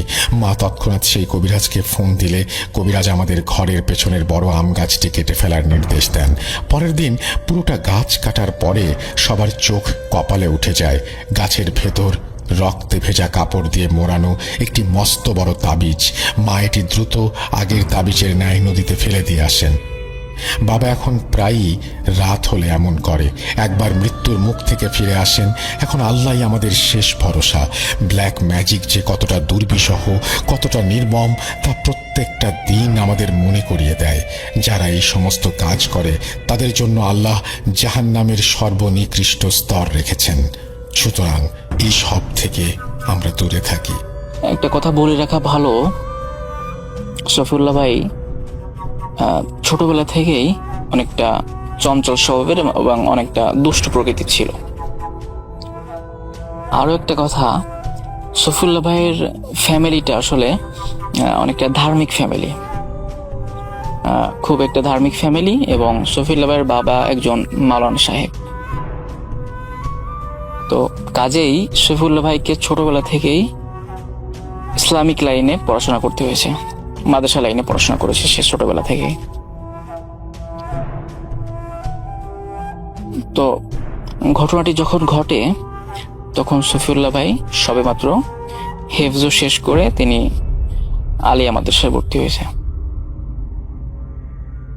রাসেল ভাই, আরো একটা কথা বলে রাখা ভালো এখানে, সফিউল্লাহ ভাইয়ের বাবা যে মৌলানা সাহেব, উনি আসলে একটু তাবিজ কাগজ বা ঝাড়ফুঁক অথবা কাউকে যদি জিনে ধরায়, জিনের আসর, এই রোগীগুলোর ট্রিটমেন্ট উনি করে থাকতেন। এবং এই ট্রিটমেন্ট করার জন্য তার একটি বই ছিল, স্পেশাল একটা বই ছিল, এবং একটা না অনেকগুলা বই ছিল এই টাইপের, যে বইগুলাতে আর কি আসলে মানে কোরআনের আলোকে এই ধরনের রোগীর ট্রিটমেন্ট করা আর কি। তো একদিন সফিউল্লাহ ভাই করলো কি, যে সফিউল্লাহ ভাইয়ের বাবা আসলে আবার ওই বইগুলা লুকায় রাখতেন। উনি ওইগুলা ওনার যখন দরকার হতো উনি আসলে পড়তেন এবং উনি বইগুলা লুকিয়ে রাখতেন, কেউ যাতে দেখতে না পারে। মানে উনি চাতেন না যে এই বইগুলা কেউ পড়ুক আর কি। তো সফিউল্লাহ ভাই যেহেতু একটু দুষ্প্রকৃতির ছিল, কাজেই সফিউল্লাহ ভাই ওনার আগ্রহ জাগে যে ওই বইগুলা সে চুরি করে পড়বে, যে ওই বইগুলাতে আসলে কি আছে। তো তিনি আসলে তখন তার বয়স 17 কিংবা 18, খুব ছোট, অনেক বড় না। এবং ঘটনাটি ঘটে 2015 সালে। তিনি একদিন ওই ওনার বাবার ওই বই বের করে আর কি, বই বের করে উনি পড়তে থাকে। তো পড়তে পড়তে একটা পর্যায়ে উনি দেখে যে একটা লেখা আছে ওইখানে যে কোরআনের আয়াত দ্বারা সাপকে বশীকরণ করা। হ্যাঁ, মানে ওইখানে লেখা আছে যে এই মানে একটা আয়াত আছে, ওই আয়াতটা যদি সাপের সামনে গিয়ে পড়া হয় তা সাপ নিস্তেজ হয়ে যাবে, সাপ বশীকরণ হয়ে যাবে আর কি, এরকম একটা লেখা ছিল আর কি। উনি যখন বইটা দেখলেন তখন আর কি এরকমটা লেখা। তো উনি ওই আয়াতটা উনি পড়ছেন, পড়ে উনি মুখস্থ করে ফেলছেন। এমনিও উনি যেহেতু হাফেজ, উনি আয়াতটা দেখলেই আসলে উনি বুঝতে পারছেন যে কোন সূরার কোন পারার কত নম্বর আয়াত আর কি। ওনার তো মুখস্থ, যেহেতু উনি হাফেজ মানুষ। তো উনি ওই জিনিসটা দেখে আর কি উনি রাখছেন। একদিন হয়েছে কি, উনি ওনার বাসার সামনে একটা পুকুর ছিল, উনি পুকুর পাড়ে কোনো এক কাজে ওই পুকুরের ওই অপোজিট সাইডে উনি গিয়েছেন আর কি। গিয়ে দেখতেছেন যে একটি সাপ, হ্যাঁ একটি সাপ একটি মানে মাছ খাচ্ছে পুকুর থেকে, পুকুরের একদম পাড়ে একটি সাপ একটা মাছ ধরে মাছটাকে আর কি খাচ্ছে আর কি মাছটা। তখন ওনার মাথায় ওই দুষ্টু বুদ্ধি খেলে গেল। উনি চিন্তা করলো যে দেখি আমি একটু ট্রাই করে দেখি যে ওই আয়াতটা পড়লে আসলে সাপ বশীকরণ হয় কি না, বা কি হয় জিনিসটা কি, আমি দেখি। তো ওনার যেহেতু মুখস্থ ছিল আয়াতটা, উনি আস্তে করে সাপের কাছে গিয়ে এক মুষ্টি মাটি হাতে নিয়ে উনি আর কি ওই দোয়াটা পরে মাটিতে ফু দিয়ে উনি ওই মাটিটা সাপের গায়ে আর কি ছিটিয়ে দেয়। এবং সফিউল্লাহ ভাই যখনই ওই জিনিসটা মানে মাটিটা ছিটিয়ে দেয়, সঙ্গে সঙ্গে ওই সাপটি মাছটাকে ছেড়ে দেয় মুখের থেকে, এবং অলৌকিকভাবে সাপটি মানে নিস্তেজ হয়ে যায় বা কোনো নড়াচড়া করে না আর কি। আসলে সাপটি ছিল একটা কেউটো সাপ, মেছো কেউটো আর কি। আসলে আমাদের গ্রামের ভাষায় সাপটিকে মেছো কেউটো বলে, যে সাপ কেউটো সাপগুলোতে সাধারণত মাছ খায় আর কি। তো ওই সাপটি আসলে তখন হঠাৎ করে মানে নিস্তেজ হয়ে যায়। হয়ে গেলে তখন সফিউল্লাহ ভাই আরো কিছু দোয়া মানে পড়ে সাপের গায়ে ফু দেয়, কাছে এসে ফু দিলে সাপ একদমই আর কি নরম হয়ে যায়, একদমই মানে সাপের মনে হচ্ছে যে কোনো নড়ার ক্ষমতা নেই। তখন সফিউল্লাহ ভাই তো খুব অবাক যে কি রে, আসলে তো এটা তো কাজ হয়েছে। তখন ওনার মনের ভিতরে খুব একটা আনন্দ লাগে আর কি। তখন উনি ওই সাপটা ধরে এনে আসলে উনি করেন কি, ওই যে উনি যেহেতু ছোট, উনি সাপটা এনে ওনার ফ্রেন্ড সার্কেল যারা ছিল বা ওনার থেকে ছোট যারা ছেলে মেয়ে ছিল এলাকায় আর কি, তাদের সবাইকে ভয় দেখাচ্ছে সাপটা দিয়ে, এই দেখ সাপ দিয়ে তোদেরকে কামড় দিয়ে দেখ সাপ ধরছি এই সেই। উনি আর কি মানে দুষ্টুমি করে বেড়াচ্ছে সাপটা ধরে নিয়ে আর কি, এবং সবাইকে ভয় দেখায় বেড়াচ্ছে।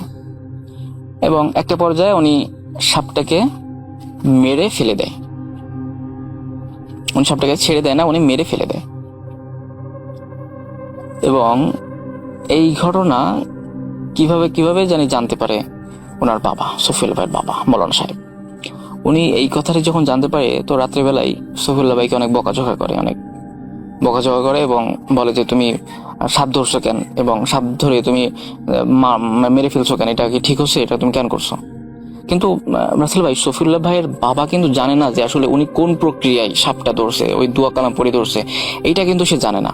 সে ভাবছে যে সাপটা ধরছে, হয়তো কোনোভাবে ধরছে এবং এমনি ভয় দেখাইছে এবং সাপটাকে মেরে ফেলছে, এইটা জানে আর কি।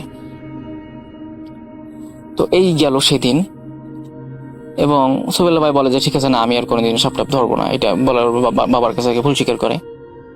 কিন্তু যতই ভুল স্বীকার করুক, মাথায় কিন্তু ওনার রয়েছে যে আমি সামনে যদি সাপ আরো কখনো পাই তো আবার এরকমটা করবো আর কি। তো উনি আরো একদিন হঠাৎ ওইরকমের বাগানে সবাই খেলাধুলা করতেছে, মানে বাড়ির পিছনে একটা বাগান আছে, মানে অনেক মানে ওই বাগানে আসলে ছেলে পেলে খেলাধুলা করে আর কি। তো ওই বাগানের একটা সাইডে উনি আসলে দেখেন কি যে একটি সাপ, কোন কারণে একটা সাপ দেখে। তো উনি করেন কি, ওই সাপটাকে উনি আবার ওই দোয়া পড়ে ওই মাটিতে ফু দিয়ে ওই মাটি সাপের গায়ে যে ছিটিয়ে দেয়, সাপ আস্তে আস্তে করে নিস্তেজ হয়ে যায়।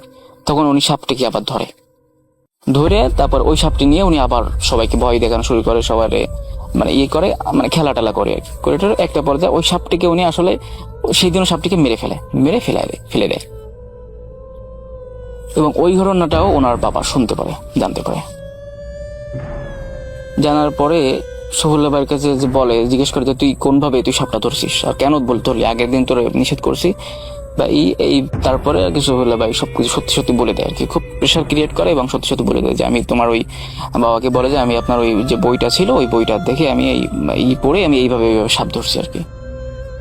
তখন শফিউল্লাহ ভাইয়ের বাবা মাওলানা সাহেব উনি অত্যন্ত রেগে যান এবং শফিউল্লাহ ভাইকে অনেক মারধর করেন, এবং মারধর করে একটা পর্যায়ে উনি শফিউল্লাহ ভাইকে মানে শফিউল্লাহ ভাইয়ের খালার বাড়িতে পাঠিয়ে দেন আর কি। হ্যাঁ, শফিউল্লাহ ভাইয়ের খালার বাসায় পাঠিয়ে দেন এবং শফিউল্লাহ ভাই তার খালার বাসায় চলে যায় আর কি। খালার বাসায় যাওয়ার পরে শফিউল্লাহ ভাইয়ের আবার একটা নেশা ছিল, সে ক্রিকেট খেলা খুব পছন্দ করত। তো একদিন বিকেলে শফিউল্লাহ ভাই দেখতেছে যে তার খালার বাড়ির পাশে একটা ছোট্ট একটা মাঠে কিছু ছেলে পেলে ক্রিকেট খেলতেছে। তখন তিনি সেইখানে যান, তাদের সাথে ক্রিকেট খেলায় ইনভলভ হন এবং তাদের সাথে ক্রিকেট খেলা শুরু করেন। খেলার একটা পর্যায়ে একজনে বল জোরে বাড়ি দেয় এবং বলটি উড়ে গিয়ে পাশের একটা ঝোপের ভিতরে বলটি পড়ে। একটি ঝোপ ছিল, ঝোপের ভিতরে বলটি যে পড়ে আর কি। তখন শফিউল্লাহ ভাই দৌড়ে যায়, যে বলতেছে আমি বল খুঁটে নিয়ে আসতেছি, তোমরা থাকো। এটা বলে শফিউল্লাহ ভাই আর কি ওই ঝোপের ভিতরে চলে যায়, গিয়ে বলটি খুঁজতে থাকে এবং হঠাৎ করে উনি সামনে তাকিয়ে দেখে যে একটি সাপ ফনা ধরে মানে বসে আছে আর কি। অনেক ভয়ঙ্কর একটি জাতের সাপ, দেখে মনে হচ্ছে যে অনেক বড় একটা কেউটের সাপ, এই টাইপের আর কি, ফনা ধরে আছে। এবং শফিউল্লাহ ভাই যখনই ওখানে গেছে, সাপটি মানে কেমন রাগে ফোঁস শব্দ করতেছে আর কি, এরকমটা। তখন শফিউল্লাহ ভাই করলো কি, ওই এক মুষ্টি মাটি হাতে নিয়ে উনি ওই দুষ্টু বুদ্ধি ওনার মাথায় চলে আসলো, উনি ওই মাটিতে ফু দিয়ে উনি ওই মাটি সাপের গায়ে ছিটিয়ে দেয়। তো সাপের গায়ে যখন ছিটিয়ে দেয়, তখন সাপটা নিস্তেজ হবে তো দূরের কথা, সাপটি আরো রাগান্বিত হয়ে যাচ্ছে এবং আরো জোরে জোরে ফসফস করে উঠতেছে, আরো বড় করে ফনা তুলতেছে, এরকমটা করতেছে। তখন শফিউল্লাহ ভাই একটু ভয় পেয়ে যায়, একটু ঘাবড়ে যায় যে কি ব্যাপার, এরকম হচ্ছে কেন। তখন উনি আবারও দোয়া কালাম পড়ে আবারও উনি আর কি ওই মাটি ছিটিয়ে দেয়। তো রাসেল ভাই যতই উনি মাটি ছিটিয়ে দিচ্ছে এবং যতই যা করতেছে না কেন, কিছুতেই কাজ হচ্ছে না। যতই শফিউল্লাহ ভাই দোয়া কালাম পড়ে ফু দিচ্ছে বা যাই করতেছে, কেমরে সাপটি আরো বেশি করে রাগান্বিত হচ্ছে এবং আরো বেশি করে ফসফস করে উঠতেছে, কোনো কাজ হচ্ছে না। এবং একটা পর্যায়ে ওই সাপটি শফিউল্লাহ ভাইকে রীতিমতো ধাবর কষে আর কি, শফিউল্লাহ ভাইকে। এবং শফিউল্লাহ ভাই তখনই সাপের মানে তাড়া খেয়ে উনি দৌড়ে ওই ঝোপের ভিতর থেকে বাইরে চলে আসে আর কি। বাইরে আসার পরে সাপটি আর বাইরে আসে না, যাই ওইখানে আর কি তাড়া করে। এই ছিল ওই দিন বিকেলে। এবং সেই দিন সন্ধ্যাবেলায় সফুল্লাহ ভাইয়ের মানে যিনি খালুর সাথে উনি বাজারে যায় বাজার করতে। সফুল্লাহ ভাইয়ের সাথে মানে খালুর সাথে উনি বাজারে যায়। সফুল্লাহ ভাই বাজারে গিয়ে সফুল্লাহ ভাইয়ের খালু সফুল্লাহ ভাইকে আর কি কিছু বাজার করে দেয়, কিছু একটা মুরগি দেয় সাথে, এবং সাথে কিছু বাজার সদাই উনি করে সফিউল্লাহ ভাইকে বলে যে তুমি এটা নিয়ে বাসায় যাও, আমি রাতে আসবো, আমার কিছু কাজ আছে, আমি কাজ সেরে আমি রাতে আসবো, তুমি এগুলা নিয়ে তুমি বাসায় চলে যাও। এবং বাজার থেকে বাসা খুব একটা দূরেও না, এই 1 কিলোর মতো হবে আর কি। তো সফিউল্লাহ ভাই যখন বাসার দিকে রওনা দেয় মাগরিবের পর আর কি, বাজার করে উনি বাসার দিকে আর কি রওনা দেয় মাগরিবের কিছুক্ষণ পর আর কি। তো বাসার দিকে আসতে আসতে হঠাৎ করে ইশারা জান দেয়। ইশারা জান দিলে উনি করেন কি, উনি আসলে ভাবে যে তাহলে আমি ইশারা জান যেহেতু দিয়েছে, পাশে একটা মসজিদ পাই, উনি চিন্তা করেছে তাহলে মসজিদে আমি ঈশার নামাজটা সেরে তারপরে আমি বাসায় যাব। তখন তিনি মসজিদের বাইরে বাজার সদাই মুরগিটা রেখে উনি মসজিদে ঢুকে নামাজ পড়েন, ঈশার নামাজ পড়ে তারপরে উনি বাসার দিকে রওনা দেন, খালার বাসার দিকে রওনা দেয়। তো ওনার মানে ওইখান থেকে আর খালার বাসা খুব একটা দূরে না, একদমই কাছে, বলতে গেলে যে জোরে যদি চিল্লান দিয়ে ডাক দেওয়া হয় রাতের বেলায় তাহলে হয়তো বা ওনার খালারা ডাক শুনবে, এরকম একটা। তো মসজিদ থেকে উনি যখন বাহিরে বের হয়ে উনি বাসার দিকে যখন রওনা দিচ্ছেন, তখন আসলে মানে এমন একটা জায়গা আছে ওইখানে অনেকগুলা মানে একটু বাগান টাইপের, একটা বাগানের ভিতর দিয়ে আর কি যেতে হয় আর কি ওনার খালার বাসায়, একটা বাগান, এবং ওইখানে আশেপাশে ঘর বাড়িও নেই, একটু দূরে আর কি তার খালাদের আর কি বাড়ি, আশেপাশে বাড়ি ঘরও তেমন একটা নেই, দূর থেকে দেখা যাচ্ছে যে ওই যে আমার খালার বাসা, এবং জায়গাটা একটু বাগান টাইপের, একটু ঝোপঝাড় এরকম আর কি। এবং তার সাথে একটি মানে টর্চ ছিল না, মানে ফোন ছিল আর কি, ফোনের ফ্ল্যাশ লাইট জ্বালিয়ে সে আর কি বাসার দিকে যাচ্ছিল। তো ওই বাগানটার মানে ওই ঝোপটার কাছে যখনই আসছে তখনই হঠাৎ করে সফিউল্লাহ ভাই ফোনের আলোতে দেখে একদম তার রাস্তার মাঝখানে একটি সাপ। এবং রাসেল ভাই সাপটি ছিল ওই যে সাপটি দেখছিল সেদিন, মানে ওই বিকেল বেলায় যে সাপটি দেখছে বাগানে ওই ঝোপের ভিতরে বল খুঁজতে গিয়ে, ওই সেই সাপটি। এবং সাপটি রাসেল ভাই কিন্তু মানে একটু ভিন্ন প্রকৃতির ছিল, আসলে একটু ভিন্ন প্রকৃতির, গায়ে ডোরাকাটা এবং অনেকগুলা ছোপ মানে একটু যেভাবে আর কি বর্ণনা দিয়েছে আর কি এইরকম আর কি টাইপের ছিল। এবং সাপটি ছিল অনেকটা বড় মাত্রার। তো ওই সাপটি হঠাৎ করে দেখে সফিউল্লাহ ভাই তার সামনে, একদম রাস্তার ঠিক মাঝখানে। তখন সফিউল্লাহ হঠাৎ করে ভয় পেয়ে যায়, কি ব্যাপার, ওই সাপটি এখানে চলে আসলো কিভাবে, এবং রাস্তার মাঝখানে ফসফস করতেছে, মানে এমন একটা ভাব যে সফিউল্লাহ ভাইকে ওইখান থেকে যেতে দিবে না। তখন রাসেল ভাই সফিউল্লাহ ভাই করে কি যে একটু ভয় পায় আর কি, যে কি করা যায় এখন। সফিউল্লাহ ভাই যে মানে পাশ কেটে যেতে চেষ্টা করতেছে, তখন সাপটি মানে এমন ভাবেই করতেছে যে আসলে তাকে যেতে দিচ্ছে না, এরকম একটা ব্যাপার। এবং তখনই ধপ করে সফিউল্লাহ ভাইয়ের ফোনের ফ্ল্যাশ লাইটটা অফ হয়ে যায়। তখন সে এত চেষ্টা করতেছে ফোনের ফ্ল্যাশ জ্বালানোর জন্য, কিছুতেই ফোনের ফ্ল্যাশ জ্বলতেছে না। এবং মানে দেখলো কি ফোনের ফ্ল্যাশ লাইট জ্বালাতে গিয়ে ফোনটাই বন্ধ হয়ে গেল। কিন্তু ফোনটা আসলে বন্ধ হওয়ার কোনো কারণে ছিল না, ফোনে রীতিমতো মানে চার্জ ছিল, ভরপুর চার্জ ছিল, ফোনটা আসলে বন্ধ হয়ে গেল এবং খুলতেছেও না, মানে এমন একটা পরিস্থিতি হয়ে গেল হঠাৎ করে আর কি। তখন সফিউল্লাহ ভাই আসলে অনেকটা ভয় পেয়ে যায়, কি ব্যাপার, এরকম হচ্ছে কেন। তখন উনি চিন্তা করে যে যা হবে হোক, আমি আরেকটা কাজ করি, আমি ওই দোয়া কালাম পড়ে আমি দেখি সাপের গায়ে একটা ফু দেওয়ার চেষ্টা করি, দেখি কি হয়। তখন সফিউল্লাহ ভাই করলো কি, উনি দোয়া কালাম পড়ে উনি সাপের কাছে গিয়ে জোরে একটা ফু দেয়। তো আসলে ফু দেওয়ার সাথে সাথে সাপটি মনে হলো যে মানে অনেক রাগে গড়গড় করে উঠে বড় হয়ে যাচ্ছে, কেমড়ে সাপটি অনেক বড় হয়ে যাচ্ছে। এবং তখন মোটামুটি দেখা যাচ্ছিল একটু দূর থেকে মনে করেন যে মানে কারেন্টের একটি শলক আর কি আসতেছিল, কারেন্টের আলো আসতেছিল এবং সেই আলোতে দেখা যাচ্ছিল যে আপসা করে দেখা যাচ্ছিল এবং কিছু চাঁদের আলো ছিল। এতে সে দেখতেছে যে সাপটি বড় হয়ে যাচ্ছে এবং রাসেল ভাই একটা পর্যায়ে তিনি দেখে যে সাপটি এতটা বড় হয়ে গেছে যে তার থেকেও অনেক বড়, মানে অনেক বড় হয়ে গেছে সাপটি।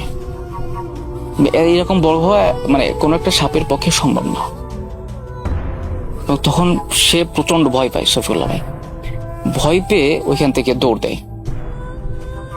দৌড় দিলে মানে সে লক্ষ্য করে যে সে আসলে এত জোর দৌড়ানোর চেষ্টা করছে, সে দৌড়তে পারতেছে না এবং চিৎকার দেওয়ার চেষ্টা করতেছে, খালাকে ডাকার চেষ্টা করতেছে। রাসেল ভাই তার মুখ দিয়ে একটা শব্দ বেরোচ্ছে না, কিছুতেই সে চিল্লাতে পারতেছে না। সে চিল্লানোর চেষ্টা করছে কিন্তু মানে মুখ দিয়ে তার কোনো স্বর বেরোচ্ছে না, সাউন্ড বেরোচ্ছে না এবং সে প্রচন্ড ভয় পায় এবং খুব জোর চেঁচামেচি করার চেষ্টা করে, কিন্তু রাসেল ভাই কোনো কাজ হচ্ছিল না এবং তাৎক্ষণিক সে দোয়া কালাম পড়া শুরু করে। এবং রাসেল ভাই সাপটি কিন্তু আসলে এতটা ভয়ঙ্কর হয়ে যায়, একটা পর্যায়ে সে পিছন দিক তাকে লক্ষ্য করে যে মানে সাপটি আসলে মানে সাপ না, কেমন জানি একটা মানে একটা মানুষের অভাবের মতো আর কি, অনেক ভয়ঙ্কর একটা চেহারা এরকম হয়ে যায়। এবং সে দোয়া কালাম পড়তে শুরু করে, আয়াতুল কুরসি পড়তে শুরু করে এবং তখন সে দেখে যে সে দৌড় দিতে পারে। আয়াতুল কুরসি যখনই পড়ে তখন সে দৌড় দিতে পারে। একটু আগে কিন্তু তার পা অবশ হয়ে গেছিল, কিছুতেই সে দৌড় মানে নড়তেই পারতেছিল না জায়গা থেকে। আয়াতুল কুরসি পড়ার সাথে সাথে সে তার পাও ছুটে যায় এবং সে দৌড় দেয় ওখান থেকে। বাজার সদাই সে ফেলে দৌড় দেয়, চিৎকার দিতে দিতে দৌড় দেয় বাসার দিকে এবং দৌড়াতে দৌড়াতে বাসায় গিয়ে উনি সেন্সলেস হয়ে পড়ে যান। এবং তার চিৎকার শুনে তার খালা বাসায় ছিল, খালা তো ভাই বোন তারা বাসায় ছিল, তারা দৌড়ে বের হয়ে আসে এবং দেখে যে সফিউল্লাহ ভাই উঠোনে এসে পড়ে গেছে। এবং তখন সফিউল্লাহ ভাইকে তার খালা ধরে তোলে এবং তার খালা অনেক মানে টুকটাক দোয়া পড়ে সফিউল্লাহ ভাইকে একটু ফু দেয়, একটু পানি পড়ে পানি সফিউল্লাহ ভাইয়ের মুখে ছিটিয়ে দেয় এবং সঙ্গে সঙ্গে সফিউল্লাহ ভাইয়ের জ্ঞান ফিরে আসে। জ্ঞান ফিরে আসলে সফিউল্লাহ ভাইকে জিজ্ঞেস করে তোমার কি হয়েছে। তখন সফিউল্লাহ ভাই আর কি সব ঘটনা খুলে বলে এবং বলে যে আমি বাজার সদা ওইখানে ফেলে রেখে আসছি। তখন সফিউল্লাহ ভাই খালা এবং খালাতো ভাই এবং সফিউল্লাহ ভাই নিজেও সাথে যান, গিয়ে ওইখানে গিয়ে দেখে আসলে কিচ্ছু নেই। এবং একটা মজার বিষয় সফিউল্লাহ মানে রাসেল ভাই দেখে যে মুরগিটা পড়ে আছে, কিন্তু মুরগিটার গলাটা ছিঁড়া। বাজার সদাই পড়ে আছে এবং মুরগিটা পড়ে আছে, মনে হচ্ছে যে দেখলে মনে হচ্ছে যে মুরগির গলাটা কেউ টেনে ছিঁড়ে ফেলছে এরকমটা। রাসেল ভাই আসলে ওনারা অবাক হয় যে যদি এটা কোনো শেয়ালে করে বা কোনো কুকুরে করে বা কোনো কিছুতে করে তাহলে তো আসলে মাথাটা তো নিয়ে যাবে বা শরীরটা খাবে, আসলে মাথাটা ছিঁড়ে ওই অবস্থায় ফেলা মানে ওই রাস্তার পরেই মানে ফেলানো আর কি পড়ে আছে। তো তারা অবাক হয়, তারা ওইখান থেকে মুরগিটা নিয়ে ফেলে দেয়, মুরগিটা বাসায় নেই না, বাজারগুলা নিয়ে বাজার সদাই নিয়ে বাসায় চলে আসে। ওই একটা অবাকের বিষয় যে আসলে অবাক হওয়ার বিষয় যে আসলে কিসে আসলে মুরগিটা এইভাবে মাথাটা ছিঁড়ে ফেলে। তো তারা বাসায় এসে সফিউল্লাহ ভাইকে একটু ওনার খালা আর কি ঝাড়ফুঁক করে।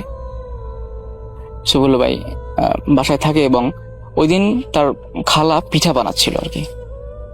তারা সবাই ঘরের ভিতর থাকে। হঠাৎ করে একটু পরে সফিউল্লাহ ভাইয়ের যে খালা বাড়ি, সে খালাদের উঠানের পরে ছোট্ট একটি বাঁশঝাড় ছিল, ছোট্ট একটি বাঁশঝাড়। একটু পরে তারা লক্ষ্য করে যে ছোট্ট বাঁশঝাড়টা মানে একদম উঠানের পরে 10 থেকে 15টি বাঁশ হবে, এরকম ছোট্ট একটা বাঁশঝাড় উঠানের মাঝখানে আর কি। ওই বাঁশঝাড়টা প্রচন্ড আকারে কেউ জানি ঝাঁকাচ্ছে, বাঁশঝাড় ধরে প্রচন্ড জোরে নড়তেছে বাঁশঝাড়টা। তখন তারা বাইরে বেরোয় আসে, এসে দেখে যে আসলে কিছুই নেই সেখানে, শুধু শুধু বাঁশটা নড়তেছে। তখন তারা আবার বাসার ভিতরে যায় এবং বাসার ভিতরে যাওয়ার সাথে সাথে আবার গাছগুলো নড়াচড়া করতেছে। তখন সফিউল্লাহ ভাই আসলে ওনার খালাকে বলে যে খালা আমাকে একটু বালি দেন। তো সফিউল্লাহ ভাইয়ের খালা একটু বালি ম্যানেজ করে দেয়। সফিউল্লাহ ঘটনাটা শুরুটা এমন যে রঞ্জিতকে কেন্দ্র করে। রঞ্জিত একজন সুদর্শন এবং শক্তিশালী একজন ছেলে, যাকে বলে 10 জনের মতন একজন। সো রঞ্জিতের একটা শখ ছিল যে গরু সার বানানো আর কি, ওর একটা শখ ছিল। ও আর কি প্রত্যেক বছরই সার বানাতো আর কি। এখন আপনারা হয়তো বুঝে থাকবেন যে গ্রামের লোকেরা যখন গরু আর কি বড় গরুকে পালে বা পুষে তখন ঘাস কেটে খাওয়ায়, তারপর কুড়ো খাওয়ায়, তারপর অনেক কিছু খাওয়ায় আর কি, ঘাস খাওয়ায়, কেটে খাওয়ায়, তারপরে গরুকে ছেড়ে দেয় বনের মধ্যে। তো ওখান থেকে খেয়ে আসে গরুরা। এখন ঘটনাটা আসলে কেন্দ্রটা করে মানে ঘাসকে কেন্দ্র করে আর কি ঘটনাটা ঘটে আর কি। আসলে গ্রামের লোকেরা দেখতো ওই সময় 30 থেকে 35 বছর আগে গ্রামের লোকেরা দেখা যেত আর কি সকাল সকাল সবাই আর কি ঘাস কাটতো, সবাই একসাথে যেত, গিয়ে দেখা যেত গ্রামের বলে আইল বলে আমাদের এখানে, আইল থেকে আর কি ঘাস কেটে নিয়ে আসতো। এভাবে আর কি মানে চলছিল রঞ্জিতের দিন। দেখা গেল একটা সময় অনেকে আর কি ঘাস কেটে নিয়ে যেত আর কি। এখন আর ও রঞ্জিত আর কি ঘাস কাটতো, দেখা যেত ঘাস তেমন পেত না। তখন আর কি ও আর কি চিন্তা করে একটা, যে ও যেহেতু বন্ধু শামীম আছে, ওকে ওরা দুজনে একসাথে গরু চড়াতো, ও মানে দুজনে বলে যে চল আমরা দুজন কি করি, সকাল সকাল চলে আসবো, সবার আগে চলে এসে আমরা গরুকেও ছেড়ে দেবো ক্ষেতের মধ্যে, ক্ষেত থেকে খেয়ে যাবে, আর আমরা ঘাস কেটে নিয়ে যাব বস্তা ভরে। তো যে কথা সেই কাজ। আচ্ছা ঠিক আছে, তাহলে তুই আমার কাল ডাক দিবে, আর সকাল সকাল একটু ডাক দিবে, ফজর আজান দিলে ডাক দিয়ে দিবে। তো তারপরে হলো কি শামীম হঠাৎ গভীর রাতে শামীমের রূপ ধরে একজন পিশাচ মানে ডাকতে শুরু করে আর কি রঞ্জিতকে বলে, কিরে রঞ্জিত এখন উঠছিস না? আর দেখ ওইখানে সকাল হয়ে যাচ্ছে, তাহলে তো সবাই তো ঘাস কেটে নিয়ে যাবে, তখন তো আর আমরা গরুকে খাওয়াতে পারবো না, আর গরুর জন্য ঘাস কাটতে পারবো না। তাহলে কাজ কর, তুই একটু দাঁড়া, আমি আসতেছি, দাঁড়া। শোন, আমি যাই, তুই আয় তাড়াতাড়ি। তো যথানিয়মিত মানে ওদের আর কি যে জায়গাটা আর কি ওদের সিলেক্ট করা ছিল যে ওইখানে ওরা ঘাস কাটবে, ওখানে আস্তে আস্তে গরুকে নিয়ে আর গরুকে ছেড়ে দিবে রঞ্জিত, আর ও আস্তে আস্তে শামীম চলে যায়। এখন দেখা থেকে মানে রঞ্জিত আর কি গরু বের করে রঞ্জিত চলতে থাকে। একটা সময় দেখা গেল রঞ্জিতে গরুকে ষাঁড়কে দেখতে হলো, ষাঁড়ের চোখ একদম দাঁড়িয়ে গেল হঠাৎ, আর চোখ লাল হয়ে গেল, আর কান খাড়া করে স শব্দ করছে আর কি, গরু যেভাবে শব্দ করে আর কি। তো এটা দেখে আর কি রীতিমতো অবাকই রঞ্জিত। সো আর কি এরকম প্যারানর্মাল কিছু ভাবে না, সামনে ওর বন্ধু আছে শামীম, ও আর কি সামনে আছে, ও যাচ্ছে। কিন্তু এর মধ্যে একটা কথা মানে একটা জিনিস ও আর কি দেখছিল যে শামীম কিন্তু ওর কাছে আসছে না, ওর থেকে একটু সামনে, ওকে ও ধরতে পারছে না। সো এটা ভেবে আর কি মানে ও ভাবে হয়তো ও আগে ঘাস কাটবে, তাই আর কি চলে যাচ্ছে। সো ও আর কি ভাবে না, ও পিছে চলে যায়। সো এই গরুর যে চোখ লাল হয়ে গেল রঞ্জিতের, মানে ও আর কিছু ভাবে না, হয়তো কিছু একটা হবে, কিছু একটা প্যারানর্মাল কিছু, এরকম কিছু ভাবে না, কিছু কারণে হয়তো গরু এরকম করতেছে। লাল হওয়ার পর দেখো কান খাড়া করে জোরে রঞ্জিতের হাত ফসকে গরুটা ষাঁড়টা চলে যায় বাড়ির দিকে। সো এদিকে মানে 10-15 সেকেন্ডের ভিতরে ও ধরার চেষ্টা করে গরুটা, কিন্তু দেখে যে ধরতে পারলো না, দূরে পালিয়ে গেল। এর মধ্যে দেখে সামনে তাকিয়ে দেখে যে নাই, সামনে তাকিয়ে দেখে যে শামীম নাই, রঞ্জিত দেখে। সো ভাবে যে ও আরো সামনে চলে গেছে, হয়তো ঘাস টাস কাটতেছে কোন একটা জায়গায় আর কি, দেখতে পাচ্ছে না। তো এটা ভাবে আর কি এখানে আরেকটা হয়েছিল, আরেকটা ঘটনা, আরেকটা জিনিস ও দেখতে পায়, যে হঠাৎ করে দেখতে পায় যে মানে যেখান দিয়ে ওরা আসছিল ঘাস কাটতে আসছিল, জমি ওখানে ধান ক্ষেত লাগানো ছিল সাইডে, ওই ধান খেতে গরু যে সময় চলে যায় তখন আর কি ধান ক্ষেতের মধ্যে দিয়ে চলে গেছিল, ধান ক্ষেত ভেঙে টেঙে চলে গেছে অনেকটা ক্ষেত আর কি। সো ওই ক্ষেত জমির মালিক মানে চলে আসে, মানে রূপ ধরে আর কি, পেশাজের রূপ ধরে, বলে তোরা কিরে, তুই আমার ক্ষেতের মানে ক্ষেত ভেঙে তারপর এখান থেকে ঘাস কেটে নিয়ে যাবি, তোকে এই সাহস কে দিয়েছে? তুই আর এইভাবেই তোরা মনে হয় আমার ক্ষেত থেকে এইভাবে এই ধান গাছ কেটে তুই তোর গরুকে নিয়ে খাওয়াস, তাই না? এখন সকাল সকালে এসে গেছিস, তা এই জন্য আর কি যে ওর মানুষ আসার আগে কেটে নিয়ে যাবে, কেউ দেখতেও পারবে না, কিন্তু আমি দেখে ফেলছি। তো এগুলো আর কি দুজনের মধ্যে আর কি এভাবে কথা কাটাকাটি শুরু হয়।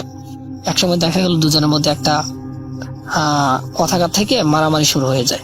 মারামারি শুরু হওয়ার পর তারপর দেখা যায় যে ও আর কি ভাবে না যে এটা প্যারানর্মাল কিছু একটা। তো দুজনের মধ্যে মারামারি হয় জমির মধ্যে, একজনের উপর আরেকজনের উঠে, আরেকজনের উপর আরেকজন উঠে, সে মানে মারামারি হয়, সারা রাত মারামারি হয়। ফজর আজানের আগে মানে ওই পিশাচটা ও বুঝে যায় যে আসলে এটা কি আর কি।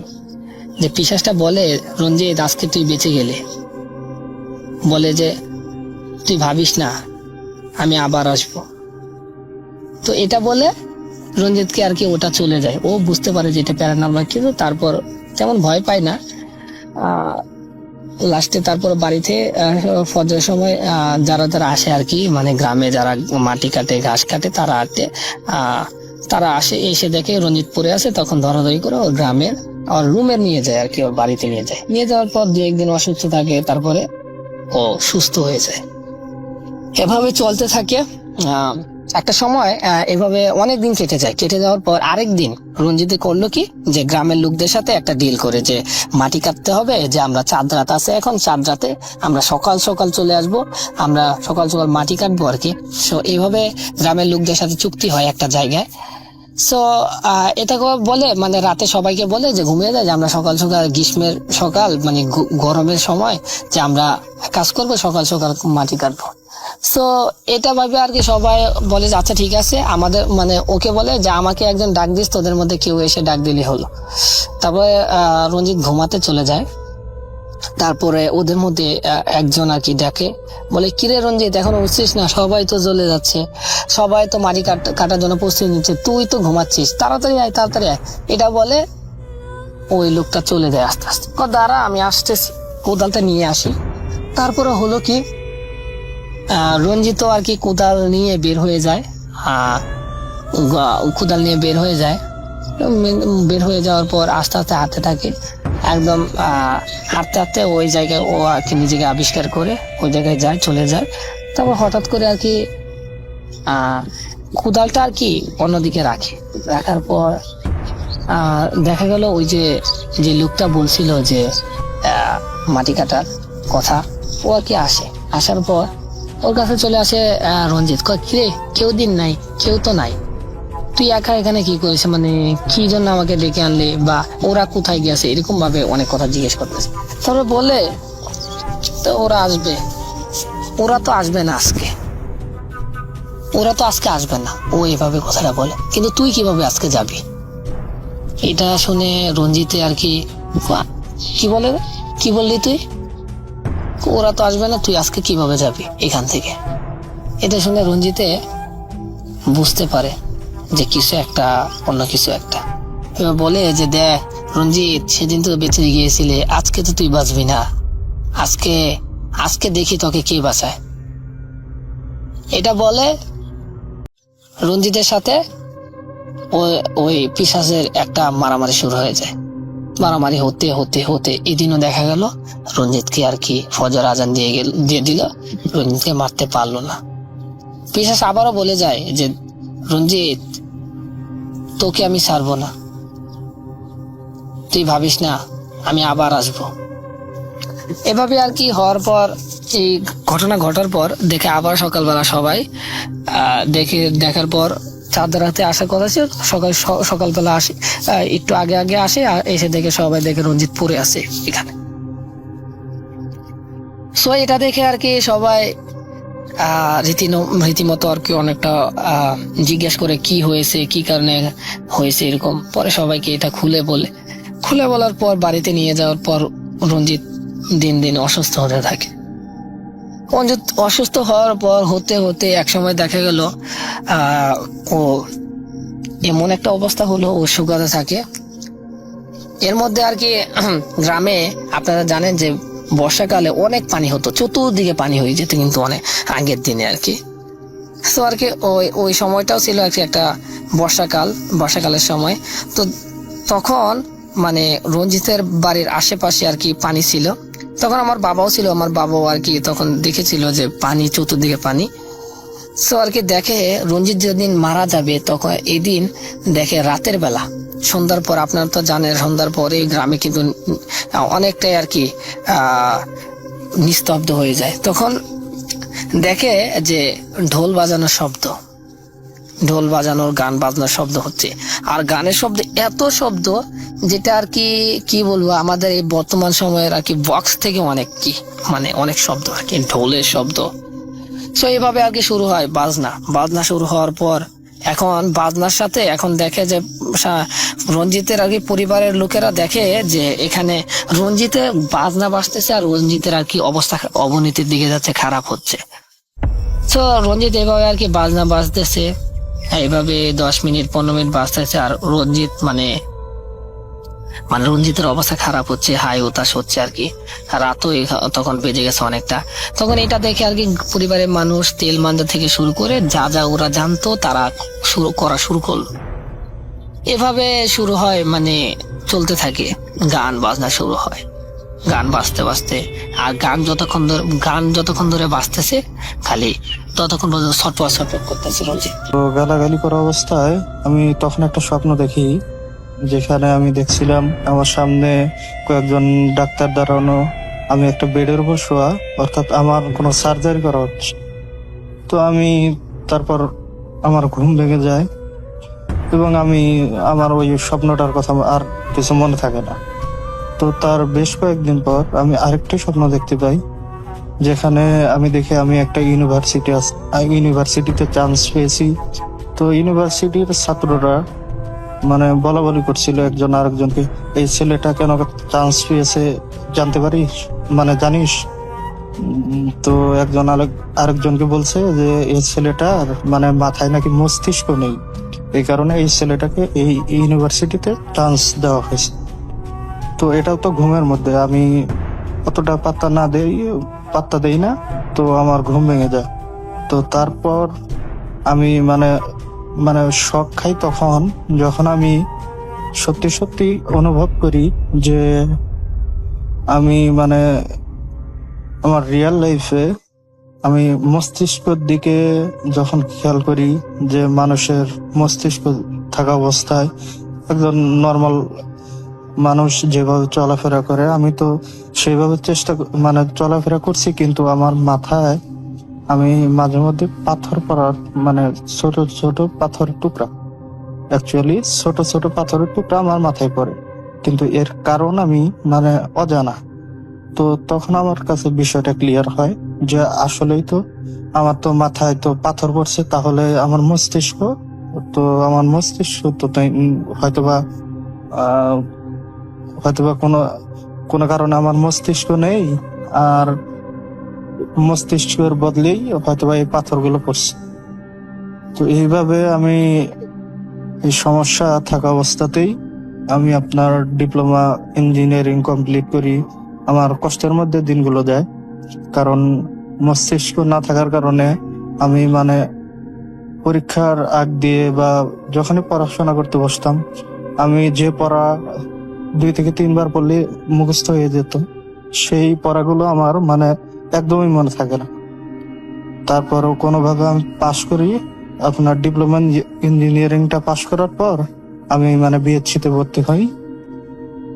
বিএসসিতে ভর্তি হওয়ার পর আমার সেই একই সমস্যা, আমি মানে কিছু মনে রাখতে পারি না, 1 থেকে 100 পর্যন্ত গুনবো সে সামর্থ্যটুকু নেই আমার, আমি একদমই মানে কিছু মনে রাখতে পারি না। তারপরেও আমি কষ্ট করে আপনার বিএসসি ইঞ্জিনিয়ারিংটা শেষ করি।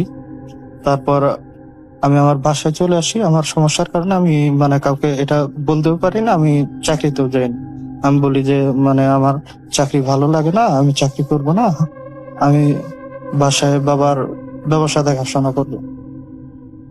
তো বাসায় আসার পর আমার সাথে যে ঘটনাগুলো আবার শুরু হয়, সেটা হচ্ছে মানে আমি নামাজ কালাম আলহামদুলিল্লাহ চেষ্টা করতাম 5 ওয়াক্ত পড়ার, না পারলেও অন্তত প্রতিদিন নামাজ পড়ার চেষ্টা করতাম। এখনো আমি চেষ্টা করি 5 ওয়াক্ত সম্ভব হলে নামাজ পড়ার, না হলেও ইনশাল্লাহ চেষ্টা করি নামাজ প্রতিদিন পড়ার। সেই সাথে প্রতিদিন দোয়া দরুদ জিকির আজগার কোরআন তেলাওয়াত এগুলো করি। তো আমার বাসায় আসার পর যে সমস্যাগুলো শুরু হয়, আমি মানে যেমন দরুদ পড়া অবস্থা বা কোনো জিকির পড়া অবস্থা চোখ বন্ধ করে রাখলে মানে আমি ভয়ঙ্কর কিছু দেখতে পেতাম, যেমন মাথা মাথা একদম থেতলানো কিছু মানে অবয়ব, বা কিছু মানে ছোট ছোট বেটে আকৃতির মানুষ, মানুষ নাকি এগুলো আমি জানি না, মানে মানুষের মতো দেখতে দেখা যাচ্ছে যে মুখের অংশটা থেতলানো বা মাথা পুরো থেতলে যাওয়া, মানে কিছু কিছু তো অবয়ব দেখা যেত যে এই মানে আপনার মাথার অংশ অর্ধেক নেই, এরকম অবস্থা। এরকম ভয়ঙ্কর ভয়ঙ্কর সব অবয়ব বা আকৃতি দেখতে পাই আমি জিকির করা অবস্থায়, এবং যখন চোখ বন্ধ হয়ে যেত আমার জিকির করতে করতে, তখন দেখতাম এবং আমি তাৎক্ষণিক চমকে উঠতাম। তো এইভাবে চলতে চলতে এখন আপনার আমি ইউজ টু হয়ে গেছি এসব বিষয়গুলোর উপর, মানে এইসব বিষয়গুলো আমার সাথে ঘটতে ঘটতে বিষয়গুলো আমার সাথে মানে ইউজ টু হয়ে গেছে। তো যাই হোক, তারপরে আমার আরো কিছু সমস্যার সম্মুখীন আমাকে হতে হচ্ছে প্রতিদিন, যেগুলো হচ্ছে যেমন আমি মানে রাত্রে ঘুমাই, ঘুম থেকে ওঠার পর সকালে যখন দেখি যে আমার হাত, আপনার কনিষ্ঠ আঙ্গুল কেউ চেপে ধরে রেখেছিল অনেকক্ষণ যাবত, আমার কনিষ্ঠ আঙ্গুল ব্যথা হয়ে আছে। আর কনিষ্ঠ আঙ্গুল চেপে ধরার কারণ আপনারা অবশ্যই জানেন যে এটা হচ্ছে মানে যে কি বলে, মানে জিন দেহের থেকে সারানোর জন্য মানুষ যখন হুজুররা রুকিয়া করে তখন কনিষ্ঠ আঙ্গুলে চেপে ধরে রুকিয়া করে। তো আমি তো মানে এটা আমার অবাক লাগে যে আমি ঘুমিয়েছিলাম রাত্রে, সকালে ঘুম থেকে ওঠার পর আমার কনিষ্ঠ আঙ্গুলে ব্যথা কেন, বা এখন যে সমস্যাটা আরো প্রতিদিন হচ্ছে সেটা হচ্ছে কে যেন আমার হাত দেখে, ওই যে জ্যোতিষীরা হাত দেখে যেরকম, কেউ এসে আমার হাত দেখে যায়, বেরা কারা, মানে কারা এসে আমার হাত দেখে, এই বিষয়গুলো আমার মানে আমি মেলাতে পারি না। আর আরেকটি বিষয় হচ্ছে যে হাত যে আমার দেখে যায়, এই বিষয়টা আমি স্পষ্ট বুঝতে পারি, কারণ আমার দেখা যায় হাতের তালুর অংশটুকু সকালে যখন ঘুম থেকে উঠি তখন স্পষ্ট ব্যথা হয়ে থাকে, প্রচন্ড ব্যথা হয়ে থাকে, যার কারণে আমি বুঝতে পারি যে কেউ আমার হাত দেখেছে, হয়তোবা রাত্রে হাত দেখেছে বা ফজরের আগ দিয়ে কেউ হাত দেখেছে। যাই হোক, এভাবে চলছে আমার মানে প্রতিদিনের জীবন দুর্বিষহ হয়ে গেছে একরকম। তারপরেও আল্লাহর রহমতে ইনশাল্লাহ চেষ্টা করছি আল্লাহর কাছে সাহায্য প্রার্থনা করে যতটুকু সম্ভব কাম ব্যাক করার। আর সেই সাথে আরো কিছু সমস্যা হয় ছোট ছোট, যেমন মানে হুল ফোটানো, মানে মৌমাছির হুল ফোটানো বা ছোট সুই ফোটানো, কেউ মনে হয় আমার শরীরে ছোট সুই ফুটিয়ে দিচ্ছে বা হুল ফুটিয়ে দিচ্ছে। তাছাড়া সারা শরীর মানে জ্বালা পোড়া করে। এই সমস্যাগুলো মানে প্রতিনিয়তই হচ্ছে আমার সাথে। যাই হোক, এই ঘটনাগুলোর মানে আমি যতটুকু বুঝতে পেরেছি, মানে আমি একদিন ওই ঘুমন্ত অবস্থায় আমার ঘরে শুয়েছিলাম, তো কেউ একজন আমাকে বলছে যে আমি যে ওই যে গালাগাল করেছিলাম সেদিন নাকি আমি প্রায় 72টা জিনের সাথে ঝগড়া করে ফেলছি। তো যেটা আমার জন্য মানে অনেক বড় একটা সমস্যার কারণ হয়ে গেছে, যার কারণে এই জিনরা 72টা জিন এরা মানে আমাকে ডিস্টার্ব করছে এবং আমার জীবন একবারে একদম মানে ছিন্ন, মানে আমার জীবনটা মানে তছনছ করে দেবে এরকম একটা অবস্থা তারা, মানে এরকম একটা প্রস্তুতি তারা নিয়েছে। যাই হোক, আমি প্রতিদিনই আপনার রোকেয়া করি। আপনার রোকেয়া আমি সূরা বাকারা, সূরা কাহাফ, সূরা ফালাক, সূরা নাস, সূরা ফাতিহা, সূরা ইখলাস এগুলো তেলাওয়াত করে আমি প্রতিদিন রোকেয়া করি। তার সেই সাথে আয়াতুল কুরসি পড়ি। গতকালকে আমার সাথে একটা আরেকটি মজার ঘটনা ঘটেছে। আমি প্রায় 1 ঘন্টা যাবত আমার ফোনে আপনার সূরা বাকারা এবং সূরা কাহাফ শোনার পর, তারপর সূরা ইখলাস প্রায় 200 বার পাঠ করার পর আমার পেটে প্রচন্ড চাপ অনুভব করি, যার পর আপনার মানে আমার ভমিটিং হয়। পেট খালি থাকার কারণে আমার ভমিটিংটা মানে পেট থেকে কিছু বের হচ্ছিল না, কিন্তু আমি মানে প্রচন্ড চাপ অনুভব করছিলাম। তারপর আমার মুখ থেকে মানে থুতু এবং লালা বের হয় ওই চাপের কারণে ভিতর থেকে।